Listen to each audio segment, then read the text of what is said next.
Hello. Hello. I'm so sorry for the wait. I'm so fucking sorry. I started stream and then I started getting a bunch of emails and I was like, oh shit, I forgot I was supposed to send a really important email today. So I've just been like the fucking scene of Jim Carrey typing like a maniac on the keyboard. Oh, it should be fine now. Oh my god. Jesus. Recently I've been starting streams so early, so like this has been like very like as in like I used to wait like over 10 minutes, sometimes 15-20 minutes to like actually start stream, but recently I've been recently I've been starting like less than about 5 minutes after I start, because I've heard that it's not super great to like leave people waiting, so I'm so sorry for leaving you waiting. Here's a big applause and a thank you, arigato, for you waiting. Thank you. Thank you. Machine gun typing. Yeah, the thing is as well is like, it takes me a while to like write things out, because I take my sweet time to like how do you say, like explain my my thoughts properly. Like when I'm really thinking about what I need to say, it takes me a while to figure it out.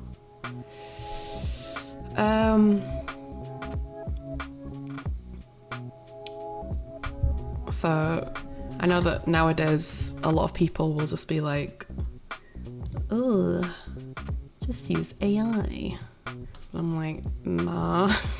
Why the fuck would I do that? Here, let me... Bring. Where the fuck am I? Here I am. Oh. Why does it look like that? Hello? It's the Stranger Things curse. Oh no. I tried getting his... what do you call it?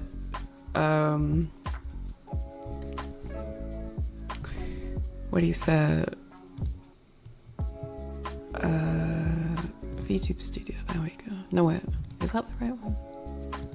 Yeah, hi! I was like, where is my model? Hello. Hi, where are you guys? I thought I updated the YouTube chat.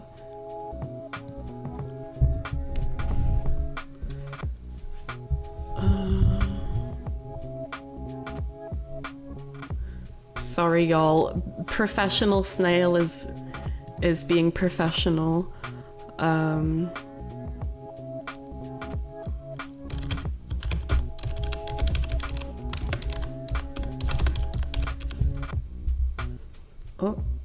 Oh god, I'm gonna end up spilling my water.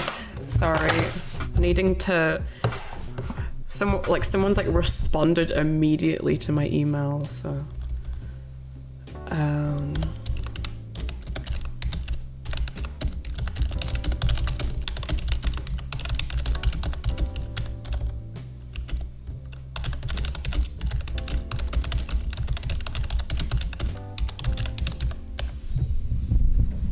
Fucking hell. I spent fucking half an hour just writing my email and then the recipient says,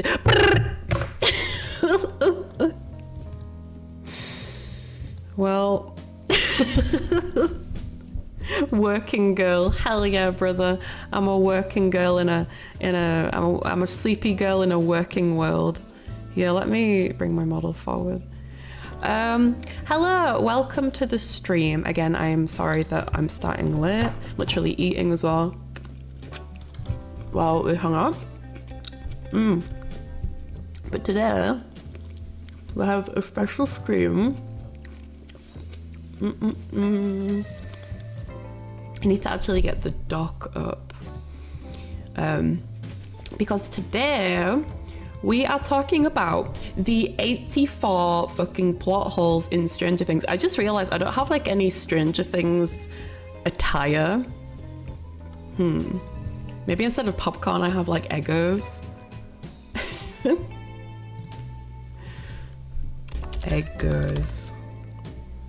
The Perry Mills like a pro. Oh, I hate it though. To be honest, like, not to discourage like any friends to want to talk to me, but if someone like responds to me immediately, I'm like, ooh, ooh. I get scared.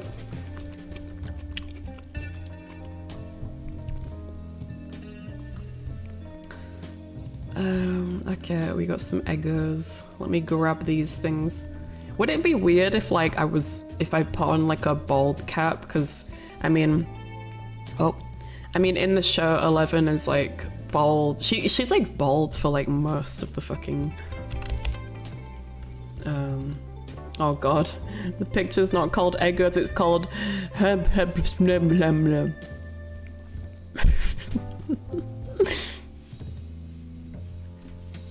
Where is this Eggos picture? Also, why are they called, like, I always, oh no, I actually do have like a bald head image. Is that like really mean if I use that? I went this whole time, like, if you don't know what Eggos are like me, they're like waffles, I guess, like sweet waffles. But I always thought that they were like, I don't know, egg snacks or something, because they're called Eggos, and I'm like, weird name. Oh, okay. It's waffle. Of course it's waffle. I'm a dingus. Right, real quick, we're gonna do a special reveal. I've got my Eggos. This is so dumb. I've got my Eggos. And this is, I feel mean, but I've got a bald cap on as well. I could totally just make myself bald maybe, but I mean, I guess that's kind of cursed, me being bald with no eyes, but that's gonna take time. And Baba Booey, I've already taken y'all's time. Baba Booey. 84 plot holes, I'll tell you what. Oh my god, I've just realized I haven't even said hi to the Sluggies yet. I do apologize. Oh god damn it.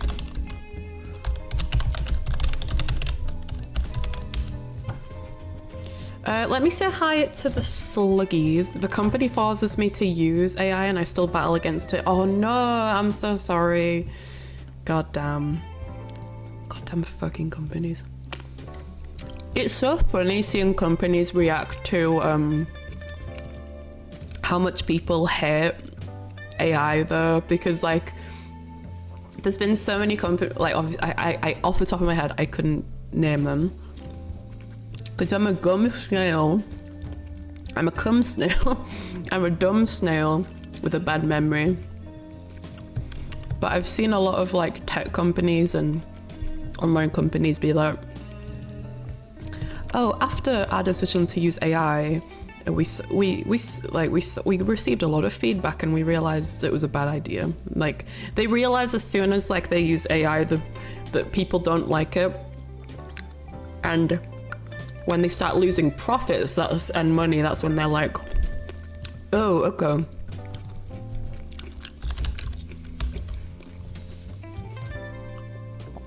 Right, sending another email. Great. Oh, fuck's sake. Fuck's sake.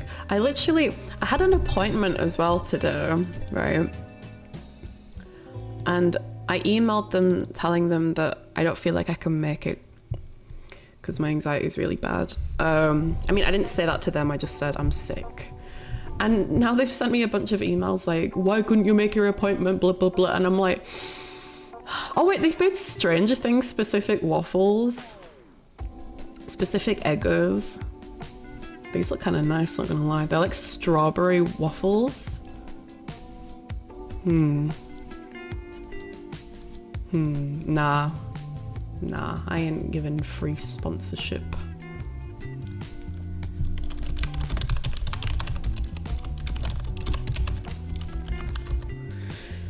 The only thing on YouTube today is cookies written in dark blue. Yeah, most of the time, if I have the option, I'll put like, I don't accept the cookies either. Right, sorry, again, I realize I haven't said hello to the Sluggies, so let me come front and center with me bald head and me egos and say hello to das Schluggenfreunden. Das Schluggenfreunden. Okay. Okay. Here you go. Only 84 plot holes. Oh god. I hope we can get through it all. I was thinking of like figuring out the math and setting a timer per plot hole, because I spent the past 2 streams of the course of 8 hours talking about Markiplier's movie, and I can't do that again. I don't have the energy. So if I like talked about each plot hole for 5 minutes, how long would that be? I'll calculate this myself, don't worry. But yeah, only 84 plot holes. Am I right, Aruga? Also, hello, Edgar. Hello there. I was gonna say hello, Stream Deck. Bro, my brain isn't working. No stream alert on Discord. Oh, I forgot to make a tweet. Fuck. Oh my god. Hold on, y'all. Should I even make a tweet at this point? God damn it. Sometimes I just forget to make a tweet because I'm so busy with everything else. Hope so. I guess it's a bit late now. I'll do it anyway. No, actually, it's fine. Wait, it's 45 minutes into the stream. Okay. God, I've got a lot of tabs open from me like downloading memes and things. Like, do you see how many memes? I mean, this isn't even as many as I fucking saved. But hello, Golden Helm. I'm sorry for the no stream alert. The stream alert comes from me writing a tweet on Twitter, so I apologize. I completely forgot to write my tweet. Small snail brain, no worky, but hello there. Hello, Golden. Let's see. Hello, Readin. Heyo, Readin. Sup, gang. Sup, Siegfried. How you doing? How you doing? What's up? Y'all just got off VR chat to watch the stream. Oh, I'm so sorry that you had to wait a while before I actually got my shit together. But hello, Sullivan. Hello there. Decided to take Mimi to work with me for a bit. Oh, you've got a little Mimi in your pocket? Bro. Careful showing it to your friends, because they might want to put salt on it.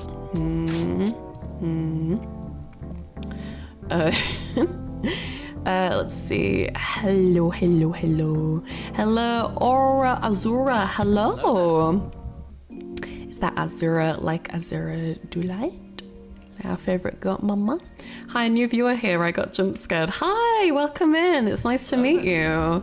Are you one of Azura Dulight's fans, or is it just Azura? That's just your name, and I'm just making connections where there is none. But welcome in. Hello, nice to meet you. Welcome to the Upside Down Mimi. Oh, true. I am upside down. I am upside down. Oh my gosh, true. Hello, Ryonimus. Ryonimus knows. They know that I like it upside down. Wait, that sounds weird. Bounce on it upside down, silly style. Am I right, y'all? Am I absolutely right? But yeah, there is indeed 84 plot holes. I do need to get the document up still, but it's in my bookmarks. Please take the cap off. This is Stranger Things, not Coneheads. Yeah, but she's bald all the time in the show. I mean, I feel, it is kind of mean, to be fair. I do feel a bit mean. I'm going to disappear now that I stole your mini Vecna. No, not my widow baby mini Vecna, no. No, not my Vecna. I could have like do I have like a gay pride thing?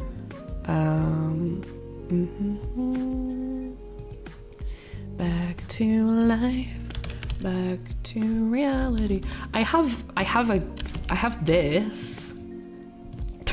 I have this. Oh, that's just a black screen. I have this, and it's in rainbow colors. So, oh, brother, hey brother. There's a gamer to rediscover. Because in Stranger Things season 5, I mean, again, if you haven't read the what do you call it, the title or the big red text at the bottom of the screen, I'm gonna be doing spoilers for all of Stranger Things. So if you didn't see the most recent season, Will does come out as gay, so. And we have Robin, the best, one of the best characters. It's just a really old username. Yeah, no worries, you don't need to explain yourself. I'm just trying to make conversation and I'm awkward, that's it. It's nice to meet you. Hello, Casca. Hello there. Hi, Mimi. Hello, Casca, how you doing? I do know Azura though. Yeah, Azura is lovely. She's so sweet. I love Azura. The Eggers can stay. Heck yeah, bro. We're gaming. We've got waffles. We're ready. We're ready. I was gonna highlight the letters SHIT on the alphabet here, but wait, where's the I? A B C D E F G. Oh.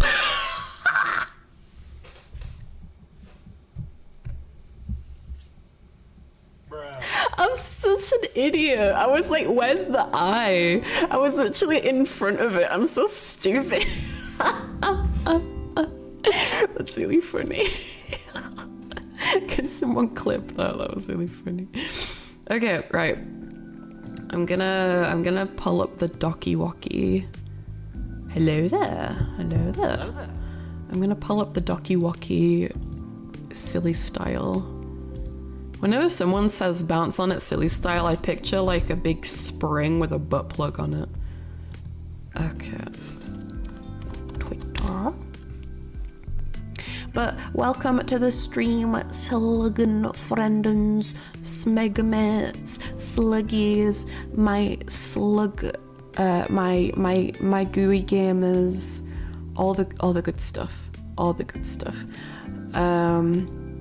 Today we're going to be talking about all 84 plot holes, if not more, because the person who made the doc, strange, oops, brother, I can't type.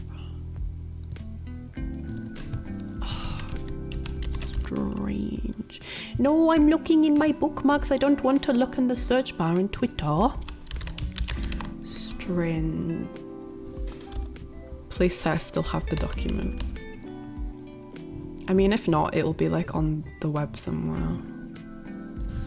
Stranger Things 84 plot holes. Doc. There's like a fucking huge doc. I like read through it as well. 100 biggest. Oh, this one even says there's 100 biggest plot holes. Let's see. What if I type plot into my bookmarks? Will that bring it up? Plot. Where is it? Don't tell me they fucking deleted it. I'll cry. One girl put together a document. Okay, please tell me that this has a link to it. I don't even follow Stranger Things like that, but I'm here for the rant. I heard it was dumpster fire. Oh my god. Like, I never watched Game of Thrones, right?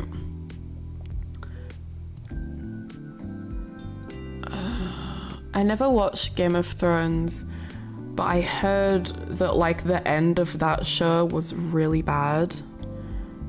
And I was like, damn, imagine being so invested in a show and then just it ends in an absolute dumpster fire. Like, I'd cry. And I don't think I have cried at this point because I've been like so fucking depressed about the situation. Excuse me. Excuse me. Excuse me. To apologize. Because I've Stranger Things started like almost a decade ago, right? And I wasn't there from the very, very beginning, but I've been here for a while. I've been here since season 2. I think I started watching it when season 2 had come out. Either that or I started watching it like when season 2 was about to come out.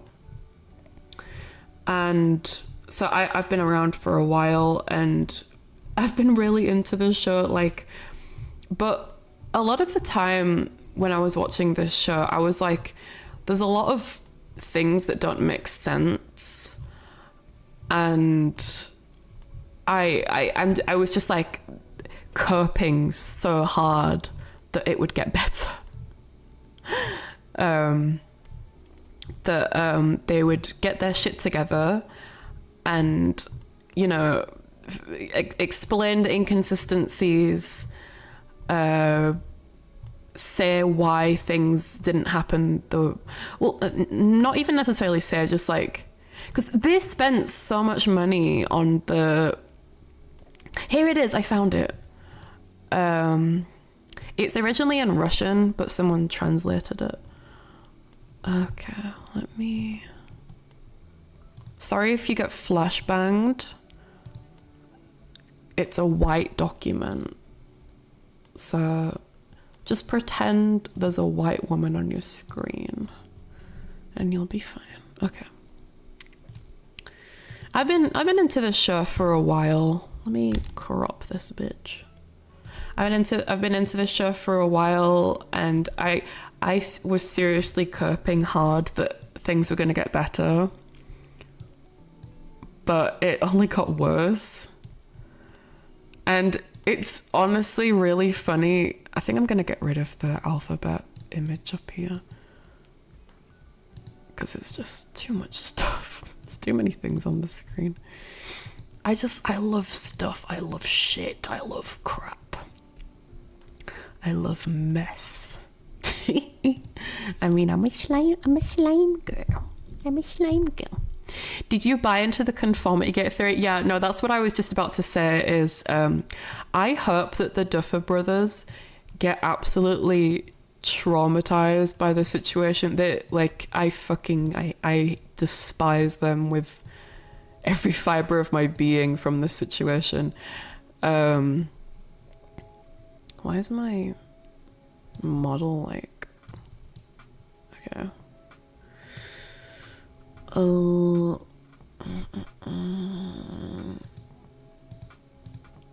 This is what happens when there's too many things on the screen.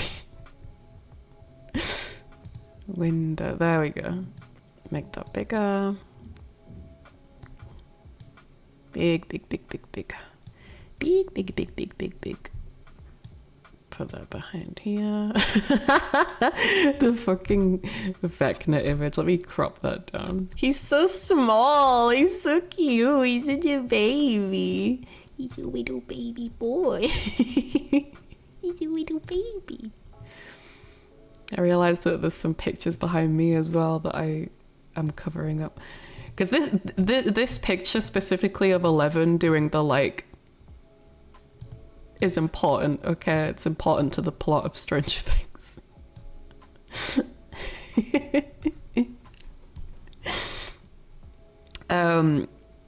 So sorry, I know I'm all over the place. Let me grab a grape and calm down.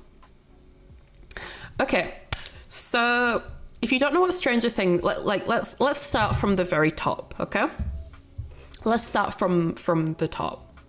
If you don't know anything about Stranger Things, okay? Or what I'm talking about.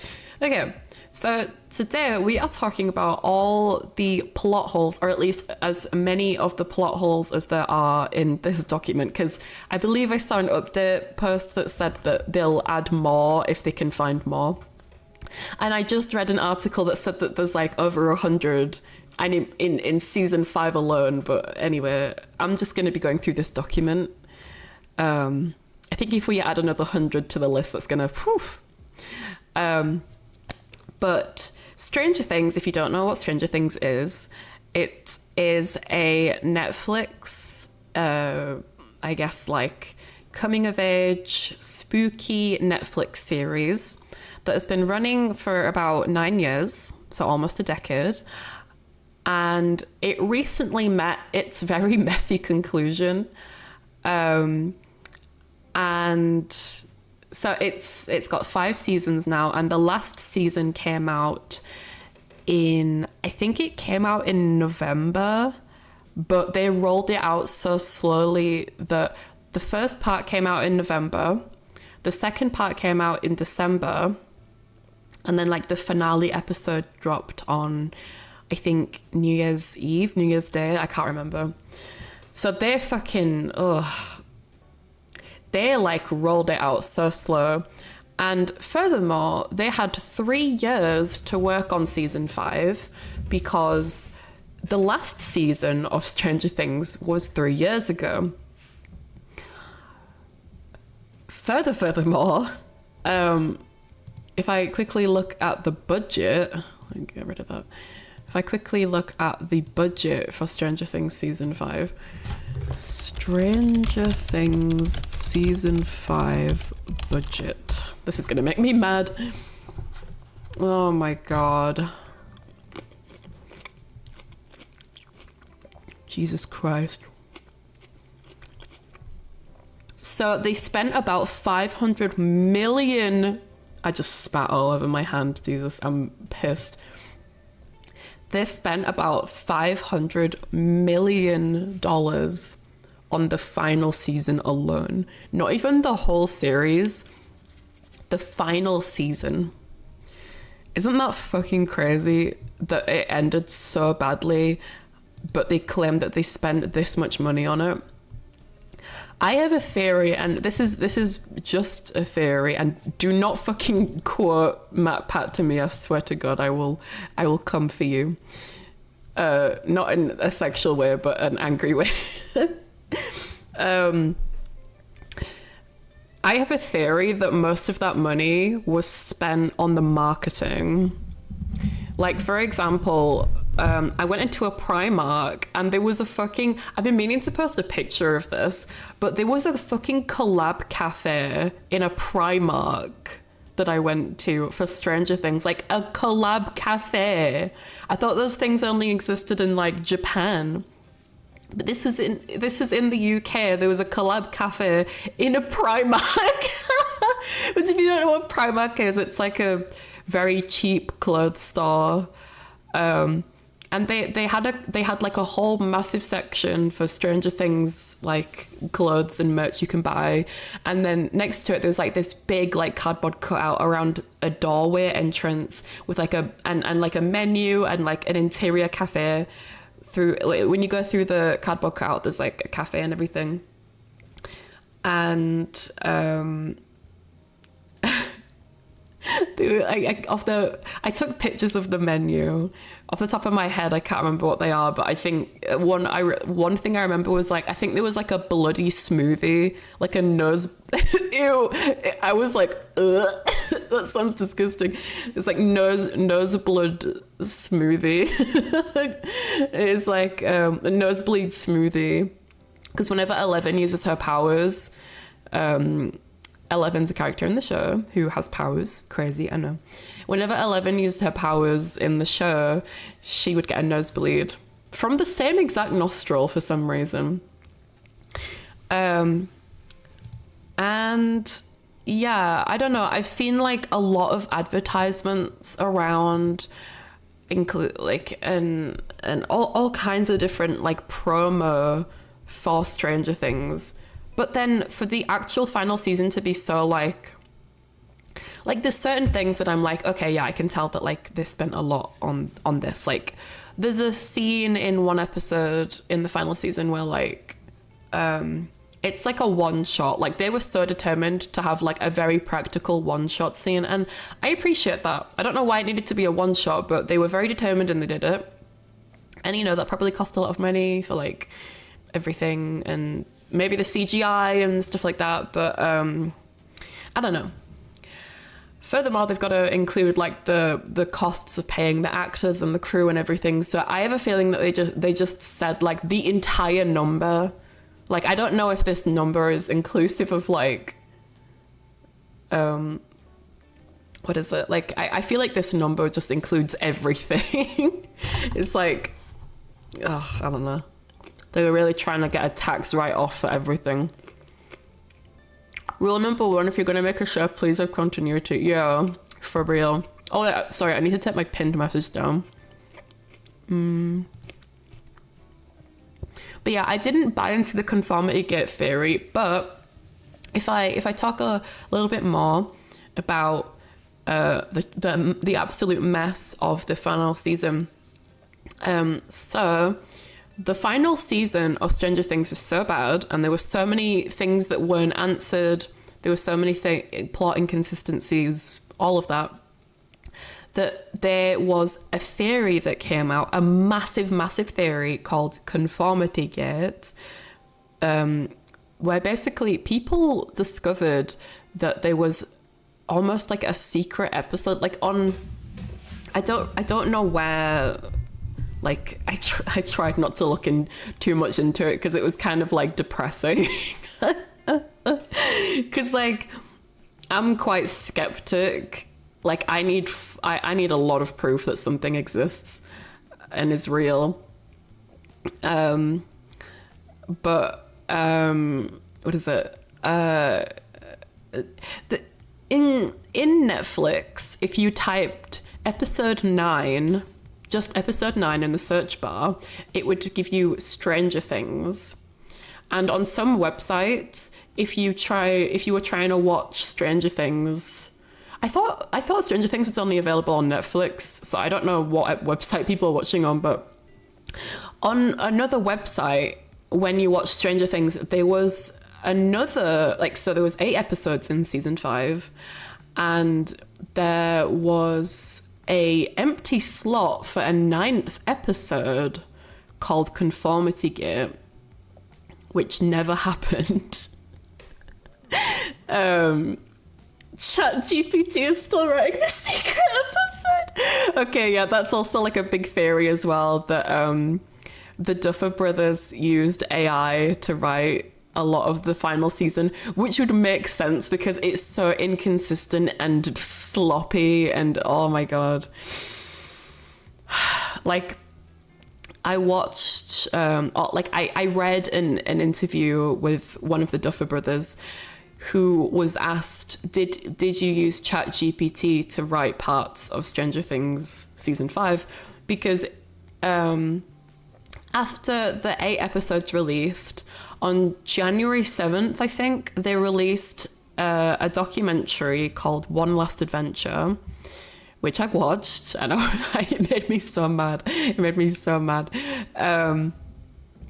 They released an hour-long documentary talking about like the things behind the scenes that happened, all this stuff. And people thought that was going to be like the actual final episode, because the actual finale was so bad that people were convinced that there was another episode coming out called Conformity Gate. There was like a website with a countdown and everything. If you go on the Conformity Gate like website as well, there's like people still saying like, I believe in Conformity Gate, and like people seem to be convinced like if they cope hard enough, the Duffer Brothers are gonna like make another final episode. But I'm like, girl, there would be too many resources they would have to get together to, like, they'd have to get all the actors together, all the team, everyone back together, for a final episode, and I don't know, maybe they would have the money for it or something, but I mean, the documentary shows that like they have confetti and everything, being like, "Woo, this is it, guys, we finished Stranger Things."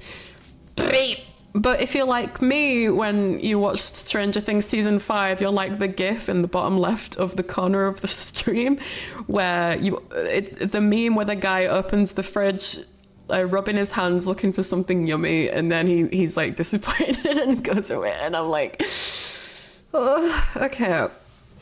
So yeah, the finale was so bad. The conformity gates must open. But yeah, sorry, I'm like all over the place with what I'm saying. Let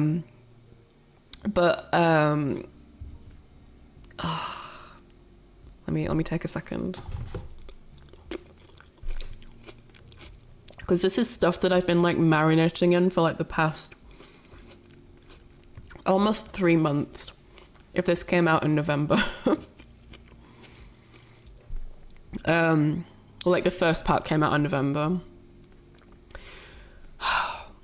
So in the documentary, it showed close-ups of the Duffer Brothers laptop, like Duffer Brothers laptops while they were working, and you could see a very much ChatGPT icon on one of their tabs. And in an interview, when I don't have a source, but feel free to look it up, because Jesus Christ, they did so many interviews after Stranger Things season 5 came out. They did so many interviews and fucked up every single one, so much so that they've said that they regretted answering any questions after the finale. And they even said, like, give us a break, we were getting over the flu. Like, brother, we were suffering from the flu for 3 years.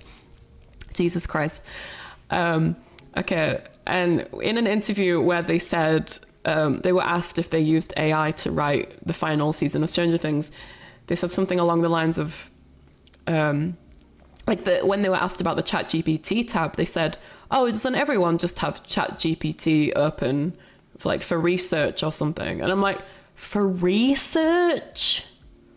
You don't just go online like a normal person to do research, like looking on like websites written by humans based on source material that is real. You like it would make so much sense if the final season was written by AI, because for example, we go to like another fucking planet and where the OG Mind Flayer is, and it's just a big desert. I thought the Mind Flayer liked it cold, brother. For research, yeah. They have just been making so many excuses like, oh, we're ill, we're not in a good place. Like, obviously, if they're not doing well mentally and everything, then I feel bad saying this, but at the same time, it really sounds like they're just bullshitting, because they've had 3 fucking years, and it seems like they only started production on this final season this year. Like in the documentary, there were people making sets for the season in June. Like they had like a deadline for sometime in October, I think. It's crazy.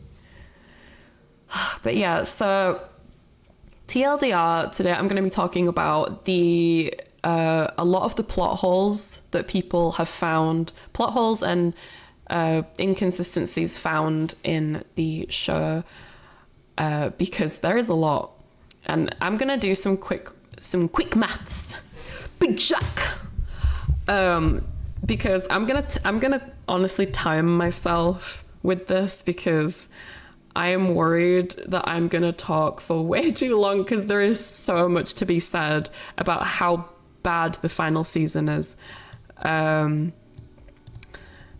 It's not good at all.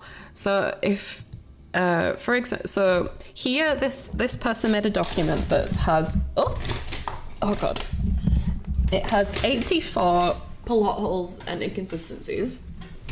So if I was to spend 5 minutes per plot hole, how long is this going to take? 5 times 5, what was 5 times 60 equals, wait, I'm trying to do time maths. 5 minutes. How many seconds are in a minute? 60.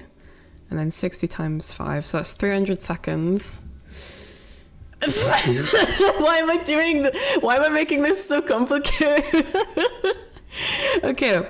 There's 300 seconds in 5 minutes. If I spend 5 minutes per plot hole, and there's 84 plot holes, that'll take 300 times 84. 25,200. 25,200 seconds in minutes gives us 420 minutes, which I should probably put in hours, brother. This is not quick maths at all. Oh my god, it would take 7 hours.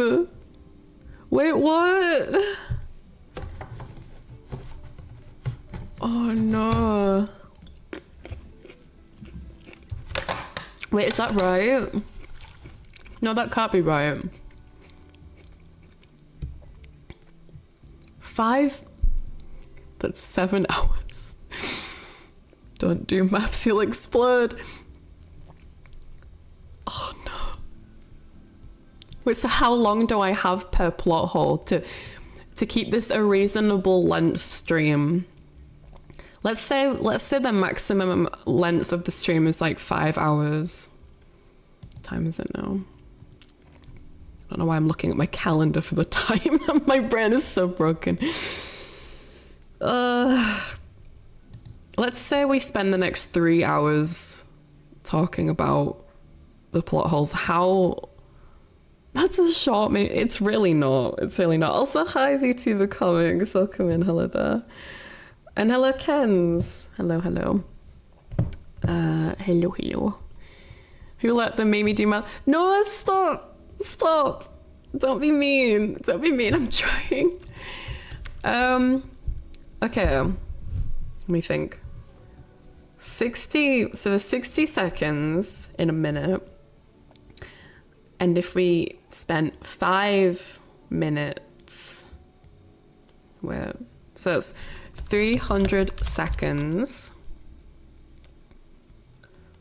300 seconds times 85. Yeah, it says 7 hours. 1 minute per plot hole, that's 1 hour and 24 minutes. No, that's not enough time though. Okay, what if we say 3 minutes per plot hole? 3 minutes times 84. Okay, that's 4 hours. I think we're gonna need to, oh my god.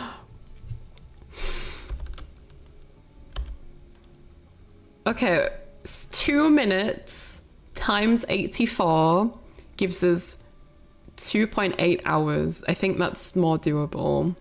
So we have about 2 minutes per plot hole, and we're already more than an hour into the stream. Oh my fucking god. Oh.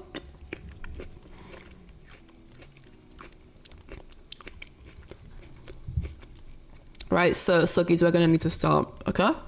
Are you ready? I need a timer. I need a timer. I know I need to get started. I know I need to get started.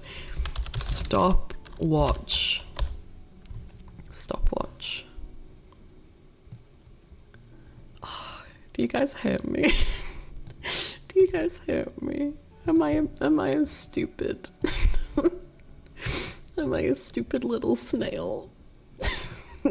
This is like when I've been on the Cynthia stream and she's trying to do some tech things and I'm like, oh Cynthia, I feel you, bro. I feel like if me and Cynthia were trying to like do an escape room game together, we would fucking explode. Okay.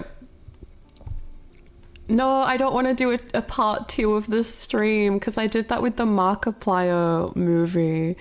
And I want to do other things. There's other things I want to do. Okay, right, guys. I'm gonna start, okay? Because this is we've already been going for an hour. I could never hurt you. Okay. Thank you guys for being so nice, even though I'm bad at maths and I'm silly and I talk too much. Okay. Right.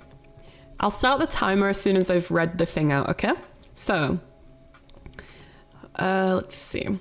Questions for the OCD. I don't know what OCD means. And plot inconsistencies. So first we have the Susie and Dustin storyline never got any closure.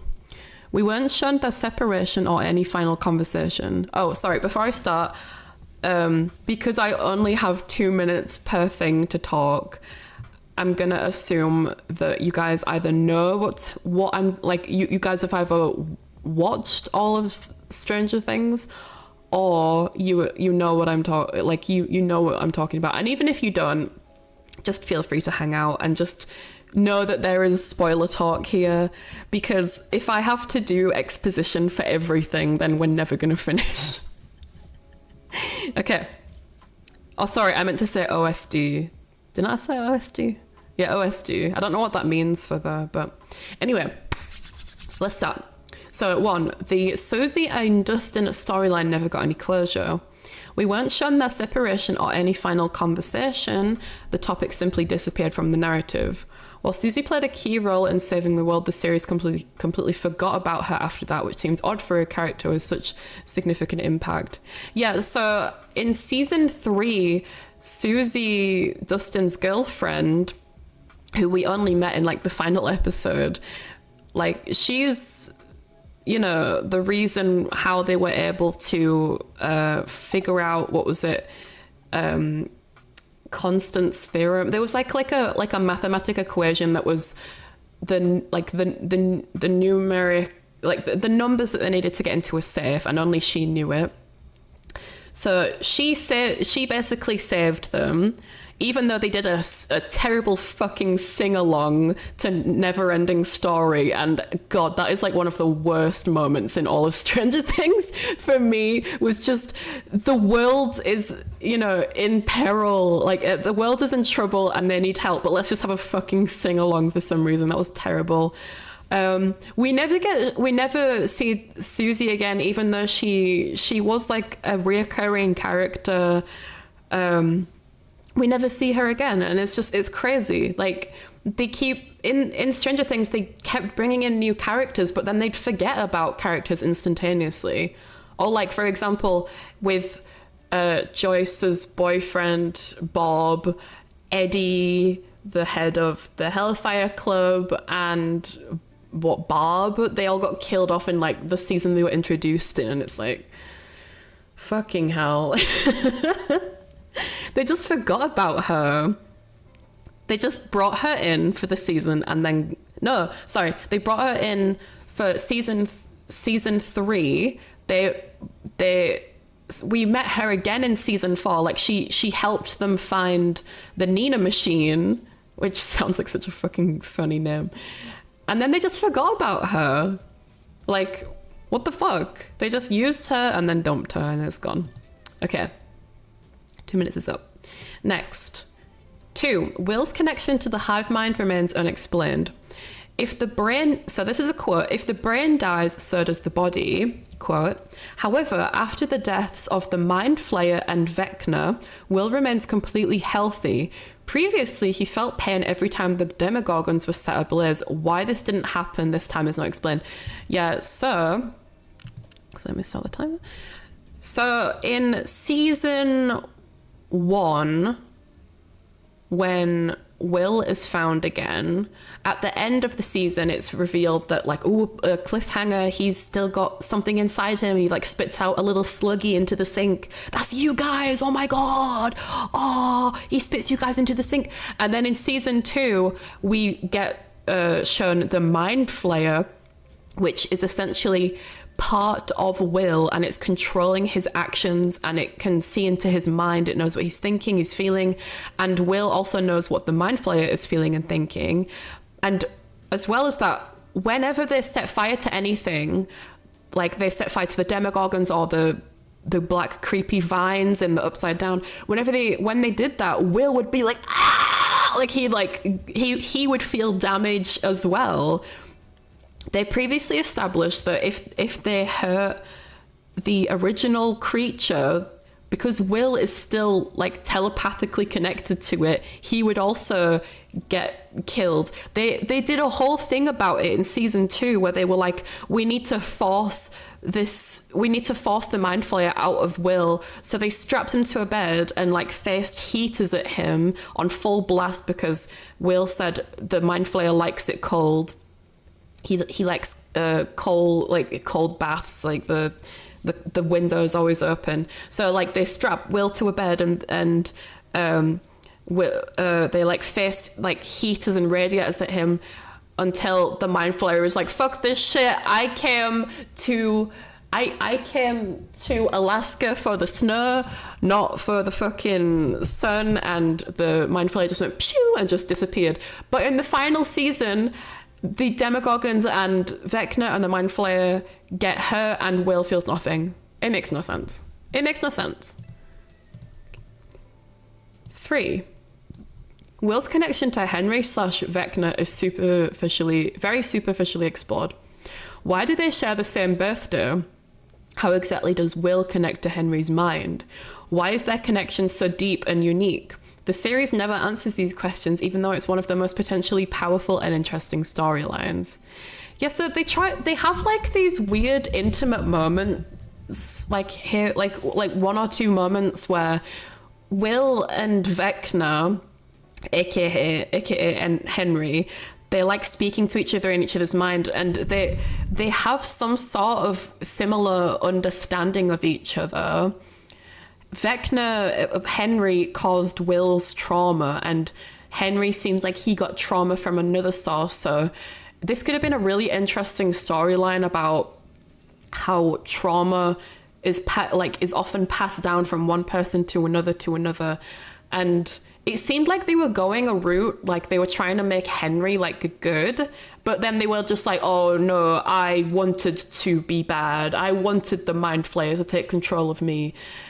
And it makes no sense. I didn't realize they shared the same birthday, but apparently that's a thing. Yeah, there's another thing about his birthday later, but we'll go into that later. Yeah, and we never figure out how Will connects to Henry's mind. Like Will gets powers because he becomes one with the gear. It's never really explained. He accepts himself for being gay and then he has powers. Similar to 11, except his powers are like he can control the mind and the physicality of the Demogorgons and to a certain extent Henry/Vecna. But we don't exactly know how. We don't know how he connects to his mind. Maybe he has experience from his mind being shared in season 2, but it's not very clear. Yeah. It would make him a warlock, not a sorcerer. Yeah, they call Will a sorcerer in this when he gets powers, but I mean, I guess, yeah, he'd be a warlock apparently, according to Siegfried in chat. Okay.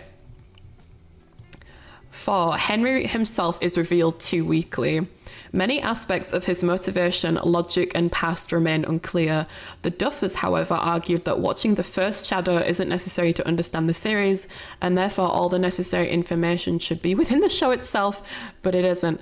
So if you don't know what the first Shadow is, basically, I found out only like a few months ago that there is a theatrical stage play based on Stranger Things that follows the story of Henry, Vecna 1, whatever you want to call him. And this play is called The First Shadow. This play actually has another character as well that was supposed to be in season 5, or at least the actor for Vecna thought that they were going to be in season 5, because in the documentary we see him talking about Patty, who is a character we don't know, but it's a character from the stage play that would have really brought together some of his character motivations and his personality, his his past, things like that. But a lot of Henry's past remain unclear according to the series, the Netflix series. Like we don't actually know his motivation, his logic. In this final season, he says that he wanted the Mind Flayer to take control of him because the Earth is bad. He wanted the Mind Flayer to be one with him, but his motivation isn't clear. It feels like they were going one way, like, oh, this is Henry's past. He's actually really deep and disturbed, and these things happen. They even introduced a side, like a thing where we see into a memory where Henry discovers a rock from like a secret agent who shot his hand, but they never delve into that. And maybe that was related to his motivation with the Mind Flayer, but we don't know. I'm like grabbing my mic and shaking it. We don't know. They never explained anything, and I'm not asking for information on a silver platter. I just it just makes no sense. The reveal makes no sense. Okay, 5. Max's letter thread in season 4 went nowhere. Max wrote farewell letters to all her friends before her confrontation with Vecna, but afterwards they never returned. It seems like an important emotional element that was simply abandoned without development. Yeah, so let me start the timer again. In season 4, Max is being pursued by Vecna, and she believes she's about to die because of Vecna. So she writes all her friends and her family letters. She even writes one for Billy. They take her to the grave so she can read it to Billy's grave. And, you know. But when everyone receives these letters, no one ever opens them or reads them. Not even, like, Lucas. I know that Lucas says, I don't want a letter, I just want to talk to you. But no one ever opened them or confronted her about anything that she said in her letter. It felt like a random emotional point that they just brought in for it. The only important letter was for the husband. You mean Lucas? But yeah, it's just a thread that doesn't go anywhere. It makes no sense. I mean, obviously it makes sense for her to make a letter thread. And, you know, it's not like it had to go anywhere, but they spent a significant part of one of the episodes where Max doesn't talk to anyone. She just spends a bunch of time writing letters, and then it doesn't go anywhere. So, okay, let's go on to the next one. 6, Max's vision problem. If Max had been blinded, she wouldn't have been able to see when she woke up. However, in the series, she sees without any explanation. How she regained her sight and what actually happened to her body remain a mystery. Okay, so in season 4, Max does get captured by Vecna. She doesn't get killed, but he nearly kills her. Whenever Vecna captured someone, they'd break their arms and they'd go blind, right? Like their blood would leak from their eyes. And for a minute, Max did die, and it was shown that they said that Max had died, clinically died for 2 minutes, and it zooms in on 11 being like, no, you're not going to die. So I mean, at least I was convinced that they were going to reveal 11 had a new power that could revive people, bring people back from the dead. But she is in hospital. She's in a coma for 2 years. I mean, her bone, like her arms and legs heal, which makes sense. But we are shown, like, when she initially gets attacked by Vecna, she's like, Lucas, I can't see. I'm so scared. I can't see anything, Lucas. I can't see. I can't feel. It's scary and sad. But then when she wakes up after 2 years in hospital, she can just see normally and it's fine. And she can, she's in a wheelchair for a bit, but then after a while, her body's fine. Like no troubles walking, no troubles seeing, nothing. Even Max, I got better. Even though they showed us in season 4 that she was blinded. She had blood seeping from her eyes. Okay. Next point. 7. The mystery of the first season was never answered. Who opened the door lock at the buyer's house is season 1 when the Demogorgon was chasing Will. The Demogorgon doesn't have telekinesis, but the door was open. This moment remains unexplained. Yeah, so Will gets chased by a Demogorgon and it takes it back to... The Demogorgon, seemingly, we don't see it because it happens off camera. Everything happens off camera according to the Duffer Brothers in season 5 as well. But off camera, Will is taken by a Demogorgon and taken back to the Upside Down where he's gone for like the whole season 1. And we're shown that the chain of the door gets lifted up and the door open and everything. But the Demogorgons don't have telekinesis. Only Vecna has telekinesis. And I did see someone talking about how the Duffer Brothers had planned for Henry to be part of the show since season 1, and that if you look at the picture, so you know Jonathan, Will's brother, he's a photographer, right?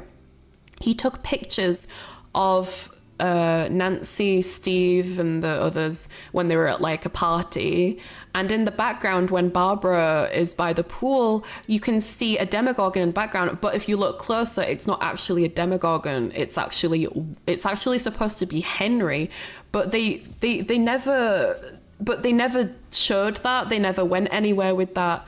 Apparently that is supposed to be Henry, at least in interviews they've said that he was supposed to be there, but the fact that they don't show it or talk about it at all is like, well, okay, what? Okay. Next one. Oh, sorry, my dog's walking around. The absence of supernatural beings in the final battle. Oh god, this one's gonna make me mad. Not a single Demogorgon, Demodog, or Demo mouse. I mean, I think that means bat, because again, this is originally translated from Russian. Demo bat appears in the finale. They are completely absent from both Dimension X and the Upside Down. The series doesn't explain where they went. Okay, so we've been shown Demogorgons, Demobats, Demodogs throughout the entire fucking series. We're even shown them in parts of the final season. Sorry. But when they go to the new planet, the planet where apparently all this shit is from, I'm not sure what Dimension X is, unless I've just forgotten about that. The only thing in an entire desert is just the Mind Flayer. There's no Demogorgons, Demodogs, Demobats. There's no creatures. There's not even those black vines that like creep around and like were like that they were setting fire to in season 2 that made Will go like, oh. Sunny boy, yeah, Sunny boy. He's sat down now, but sorry. Even in the documentary, one of the people who was like working on Stranger Things behind the scenes, they said, and I quote, "It would be weird if there was nothing there." Like about the final fight between everyone and the Mind Flayer. They said there has to be some kind of Demogorgon or Demodog, Demobat. It would be weird if there was nothing there. And then for some reason the Duffer Brothers were just like, bet, and they were like, yeah, let's just have nothing. Like, this place is as empty as the Duffer Brothers' mind when they were fucking making this series, because fucking hell. Dimension X is the new world. That's another thing with this series though, is that they have so many names for so many things, so many plans, so many nicknames. Like, just take Henry. Henry's got like 4 different names. He's called Henry Creel, Vecna, One, and Mr. What's-It. It's so confusing to keep track of all this stuff. We ran out of money, so we just filmed in the Las Vegas desert. Oh my god. Say my name. Say my name. Vecna. Okay, number 9. Why did Vecna choose Will in the first place? Why did he awaken his abilities, allow him to connect to the hive mind, and keep him as the system's vessel for so long? Vecna's motivations for Will remains unclear. Yeah, so we don't even really know why Vecna... Oh, sorry, I didn't start the timer. We don't even know why Vecna chose 12 children to help him power up enough to bring the Dimension X planet to Earth. He says at one point that because like the children are weak, but he specifically picks Will in the first place. Like what this all starts with him like taking Will, and it's never really known why. I swear to God if it's because he's gay. Like, that's got nothing to do with anything. Take Robin then, I guess. Like, I don't... His motivations for taking specifically Will make no sense. But Vecna, never in a million years that could happen. They even made a joke about Vecna's names. No, I know, but like... Making a self-aware joke in the show doesn't make it okay. It's like when the characters show up to Dimension X, the like planet that's about to crash into the Earth, one of the characters say it like something about how the planet is so empty, there's nothing, it feels like there should be something here.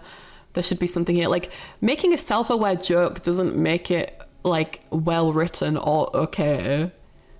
It's like just if you're an asshole, like if you're a bad person, saying I am a bad person doesn't make you less of a bad person.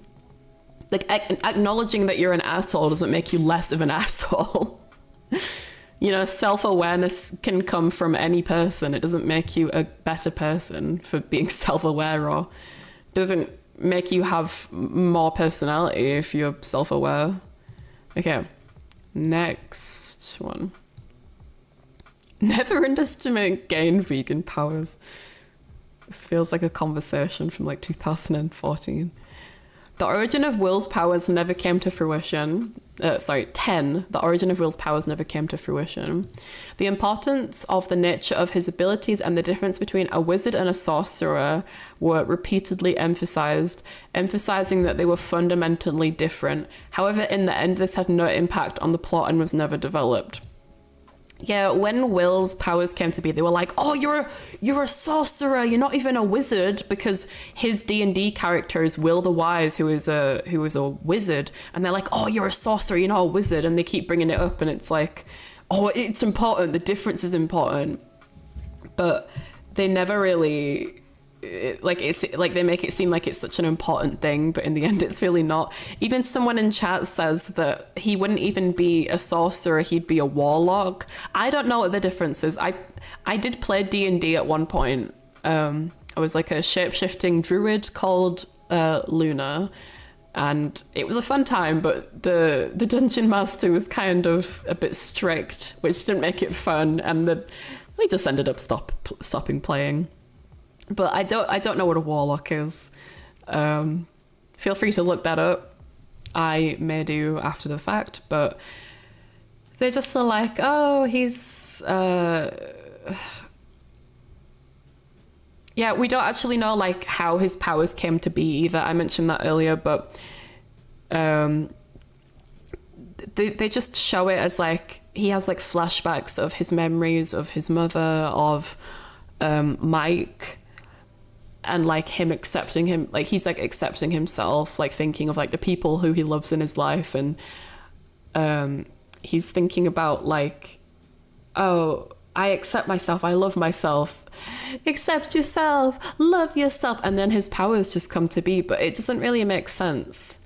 Like, I thought that Max would have powers because Vecna went into her mind and messed around for 2 years. I thought she would have powers when she came back, but no, just Will has powers for some reason. Makes no sense. Okay. 11. Hopper is influenced by Vecna but does not fall into a trance.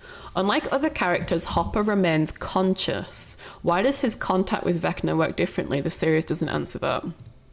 Yeah, so Vecna shows Hopper like a vision of 11 being shot dead in the floaty tank. He shoots her accidentally, but it's not real. It's not real. It's just a vision in his mind. And but Vecna's able to do this while he's still awake. Like he's able to make Hopper see things while he's still awake.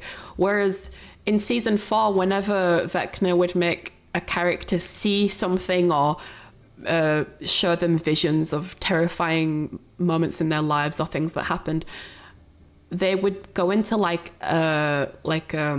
almost like not a coma, but their eyes would turn white and they'd be like, ugh, and they'd go into like a state of like paralysis because they're like in their mind palace, I guess. But for some reason this doesn't happen with Hopper. He doesn't fall into a trance like all the other characters that Vecna, does, puts in his mind. But, it is what it is. Okay. 12. The fate of the Turnbow family remains unknown. After the company's plan was implemented, it's unknown what happened to them next. Did they alert the police? Did they survive? Yeah, so the main characters, they basically plan to figure out who the kids are that Vecna is kidnapping, and they go to David Turnbow, is his name David? I can't remember. The little fat kid. They go to the fat kid family's house. They drug the family and knock them out, tie them up, and put them in like under the house. And they kidnap the little fat boy, but we never get shown the family again. Like, is it just supposed to be assumed that the family like just couldn't escape because they were tied up and unconscious? When they wake up, did they just like starve to death or dehydrate to death, whatever you call it? And if they were able to escape, why weren't the police why weren't the police told anything? Like, why wasn't the little fat kid being looked for by the family? They just completely forgot about the family. This series has a wonderful habit of forgetting that people exist. They're probably all dead. They just got drugged by Pi, tied up, put under a house, and then they're just dead. The disappearance of Dr. K. 13. The disappearance of Dr. K. The character was introduced as a significant figure, but her subsequent fate was never revealed. Yeah, I mean... Okay, let's start the timer again. I'm also gonna have some water real quick.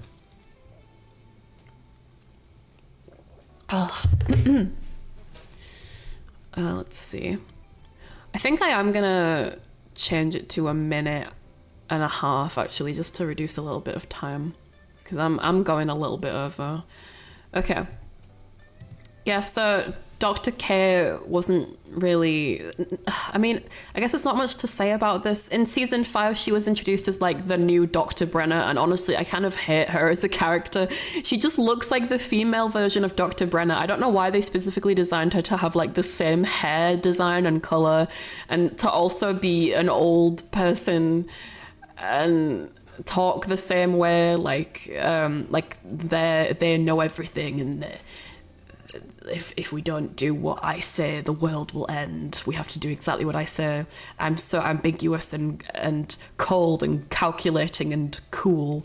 But she ends up being like really unimportant to the events of the story. And we never see what happens with her in the end either. Like after everything that happens in the finale, we never see what happens with her. She's just gone. She's just gone. It's just bye. I went on vacation. Bye. Thanks. Bye. Thanks. Bye. Thanks. Bye. Thanks. Bye. Okay. Next. Yeah, some of these have like very quick takes of as well. So, Okay, 14. Robin and Vicky's ambiguous ending. It remains unclear whether they remain together. Vicky doesn't even appear in the epilogue, which is odd for a storyline that was given attention and presented as an important part of Robin's personal arc. Yeah, so Robin's girlfriend Vicky, who they like showed that Robin really loves her and she's like the girl of her dreams. They finally get together and, you know, have an amazing lesbian love together. Like, you know, they love each other. It's wonderful. But in the epilogue, so like the end of the finale, where we're shown where the characters are like, what, 18 months later, Vicky isn't anywhere. And I've seen in an interview, or at least the Duffer Brothers posted online that maybe they broke up, maybe they didn't break up. It's hard to say. And it's like, but bro, you're the writer. And then in a post after they said that, I think it's either an interview or a post, I'm not sure, but after they said that, they backtracked and were like, yeah, they probably broke up, but like, didn't you tell us that it was up to interpretation? Like, didn't you tell us, like, maybe they did, maybe they didn't, who knows? And now you're saying, yeah, they did break up. Like, it's just obvious that they didn't know what happened with they didn't think about this at all until people asked. Ugh. Next. 15, complete absence of Mother Max. Where she was all this time while her daughter was in critical condition. Why is her reaction, involvement, or even presence never shown? It's a plot hole. Yeah, so the actor for Max's mother in the show, I can't remember her name, I do apologize. She was actually suffering with cancer in real life. And I've seen behind the scenes footage where the mother of Max is in the hospital with Max, but they just didn't include that for some reason. Like, there's multiple things that are shown in the documentary or behind the scenes footage or posts that was like even in the trailers were shown footage for things that didn't actually happen in the series. And she's just not there. Max is a mother. I always thought she died. No, she didn't die. She was there. We're showing her in season 4. Even Vecna, you know, puts like a trance on Max and makes her think that her mother is saying horrible things right in front of her, but she isn't. She's just, I don't know where she is. I think that I saw something about how the actor, while she was suffering with cancer, she was saying that she figured that she wasn't going to be included in the finale of the show. And that really sucks because that could have been really helpful for the actor who's going through chemotherapy to, you know, pay for her treatments and all that stuff. Like, I don't know. Again, I don't know her name. I apologize. I'm on little time, but please go support the actor if you can find out their name. Okay, 16. The line with "the signals led to nothing." The conversations about signals were emphasized as significant, but they received no development or practical application in the plot. Feels like a dropped concept or deliberate queer bait. I'm not exactly sure what this means, to be honest. Signals? The conversation about signals was emphasized as significant, but they received no development. I don't understand. Do you guys understand what this means? The line with "the signals led to nothing." Am I just like not remembering like a conversation that happened in the final season? Because I'm like, I don't remember this. We've got another minute to think about this, I guess.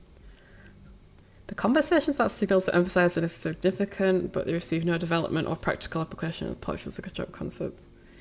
Okay, when I'm editing this later, if I can figure out what this is, I can add in my thoughts post-production, because I have no idea what this is. I don't remember anything about signals. Yeah, me neither. I don't know what this means. if I can figure out what this means in post, I'll like add a little note. But I think this is about how fans thought Mike might be bi. Right. Okay. Oh, I think, okay, so if this means like how Mike was acting really weird around Will for no reason, and it seemed like he was hiding his true bisexuality or something, it's hard to say. It does feel like that they were gonna go with Mike being like, because Mike was treating Will very strangely in season 4. Like when Will came back, when Mike came back from California to meet up with Eleven and Will and hang out with them for the day, he was acting really weird around Will, and that never got any kind of explanation why he was acting so weird around him. Like, he was being really monotone and pessimistic. He was like he wasn't trying to make any kind of conversation. It was weird. But yeah, maybe it was just queer bait, quote unquote, as it says here. But there are just a lot of elements in this show that are like, started a concept and then dropped the concept. Anyway, it's unclear. 17. Joyce and Hopper never told the kids about Henry/Vecna. Even though they'd known him since school, this information was never shared with the children. Why? This knowledge could have changed the course of events. Yeah, so we're shown when Max has been going through Henry's memories for the past 2 years, and we physically walk through one of the memories, and it shows Joyce and Hopper in the school with Henry. But in the story, Joyce or Hopper never acknowledge Henry. They never say, "Oh my God, we went to school with him," or "Oh my God, I remember him," something like that. Nothing. They never acknowledged it or anything.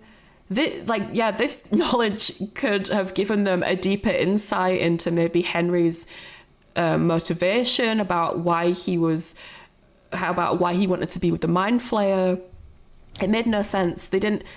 Joyce and Hopper never say anything about their relation to Henry, but we are shown when Max is walking through a memory in Henry's mind that Henry, Hopper, and Joyce all went to the same school. They're all in like the same corridor. It's crazy. It makes no sense. Strange. I think the strangest things about this show is how many fucking plot holes and unanswered questions there are, and inconsistencies. Okay. 18. Yeah, I was talking about this earlier. Why did Henry need exactly 12 children? The number is emphasized but not explained. The series doesn't explain the logic behind this choice. So when I was watching the show and it was getting to the end of the show, and I was getting like, I was realizing that, okay, they're clearly not going to explain anything, are they? I was like, they're probably going to follow these 12 kids in like a spin-off series, because for some fucking reason, they spent so much time following Holly Wheeler, the younger sister of Will and Nancy. They spent so much fucking time following Holly in the final season. And Holly is friends with the other 11 kids. I was convinced that this is, I mean, if they haven't announced it now, I can only assume they're going to announce it later. They've already announced another spin-off show that's like a cartoon coming out called Stranger Things Tales of 85, which apparently has a bunch of new characters that's going to be brought in. And I'm like, I'm not watching that shit. I'm not investing any more time in this fucking slop. But the specific number isn't explained. I saw people saying like, oh, it's like the 12 points on a clock, like how Henry grew up in a house with a big grandfather clock, and that's shown as a very important visual key whenever someone gets in a trance by Henry. Like, oh my God, this is it. But no, that's just people. That was a theory that people were coming up with that was never said in the show. It would have made sense though, wouldn't it? It would have made sense if it was that, but it's not. It's never explained why he needs the kids. he just seems like a fucking creep the whole time. He brings in these 12 kids and just stares at them all day, and it's so creepy. But again, I would not be surprised if they made like a Holly spin-off following these 12 kids that have like, and I can only assume that the kids probably have powers now, and they're gonna like follow these other 12 kids that have powers, and they're gonna be like, oh, this is why Callie has different powers, because if you look at all these 12 other kids, they all have different powers. Well, I'm getting so mad, but listen, it's justified, okay? I was so invested in this show. This is a comfort show for me. Okay. 19. Mike's strange behavior remains unexplained. His stares, his emphasis on the closet in his room, one way, his inability to confess his love to Elle even before her death, the tension is in his relationship with Will. All of this was systematically shown but never resolved. Mike has been acting strangely since season 3. This is a long-standing theme. However, the series never provides a clear answer as to what exactly was happening with him and what it was supposed to lead to. Yeah, I don't know if they just thought that we were going to be like, oh, Mike's just going through puberty, it's not a big deal, you know, it's whatever. Or if we just wouldn't notice. But Mike has been acting very distant and cold with almost everyone in the show since season 3. Like he can't even tell Elle that he loves her in his letters. He says it at the end of season 4 to get her motivated to defeat Vecna or whatever, in a very cringy moment of like, the power of friendship will prevail, or the power of love will prevail. But it's the same thing with like how I was talking earlier about how he acts very weird around Will for no reason as well. There's no reason at all. He just acts weird for no reason. It's never explained. I like how nice and happy the Upside Down was for those kids, but Will was in literal hell for so long. That wasn't the Upside Down. I don't think, no, the kids weren't in the Upside Down. They were, oh, I don't know. Well, like their physical bodies were in Dimension X, but their minds were in Henry's mind, in his like creepy nonce house where like they just had all these treats and games and clothes they could use, and it's like, it's weird. 20. Why was Vecna ultimately defeated by some fanfiction-like plan concocted by Steve Harrington? The final plan seems disproportionate to the scale of the threat Vecna has posed throughout the series. The contrast between the antagonist's stated power and the manner of his defeat raises questions. Yeah, Steve just comes up with like a little plan, like, oh, when the planet's about to crash, we can almost create like a spring connecting from, like a slinky connecting from the Earth to this planet. And honestly, I remember watching this and I was so confused, because I swear they just went from one plan to another plan, and I didn't even have the energy to go back and listen to this plan by Steve Harrington again. But he got like a slinky and he pulled it up, and he was showing like, oh, we can slinky connect the other planet to our planet. And it felt like it wasn't very serious. Like, I mean, you know, Steve isn't a serious character for the most part. Like, he's very silly, but at least on the surface. But the scale of the threat that Vecna was posing throughout the series didn't really seem like it didn't really align with, you know, them being like, oh yeah, let's just do this little plan that Steve Harrington has concocted. They didn't really put too much thought into what they could do. I mean, I guess they kind of did, because they were like, I think they were confused about what to do, because it's a weird scenario to be in. Like, oh, it's two planets that are connected by a wormhole. But I don't know, it's so confusing.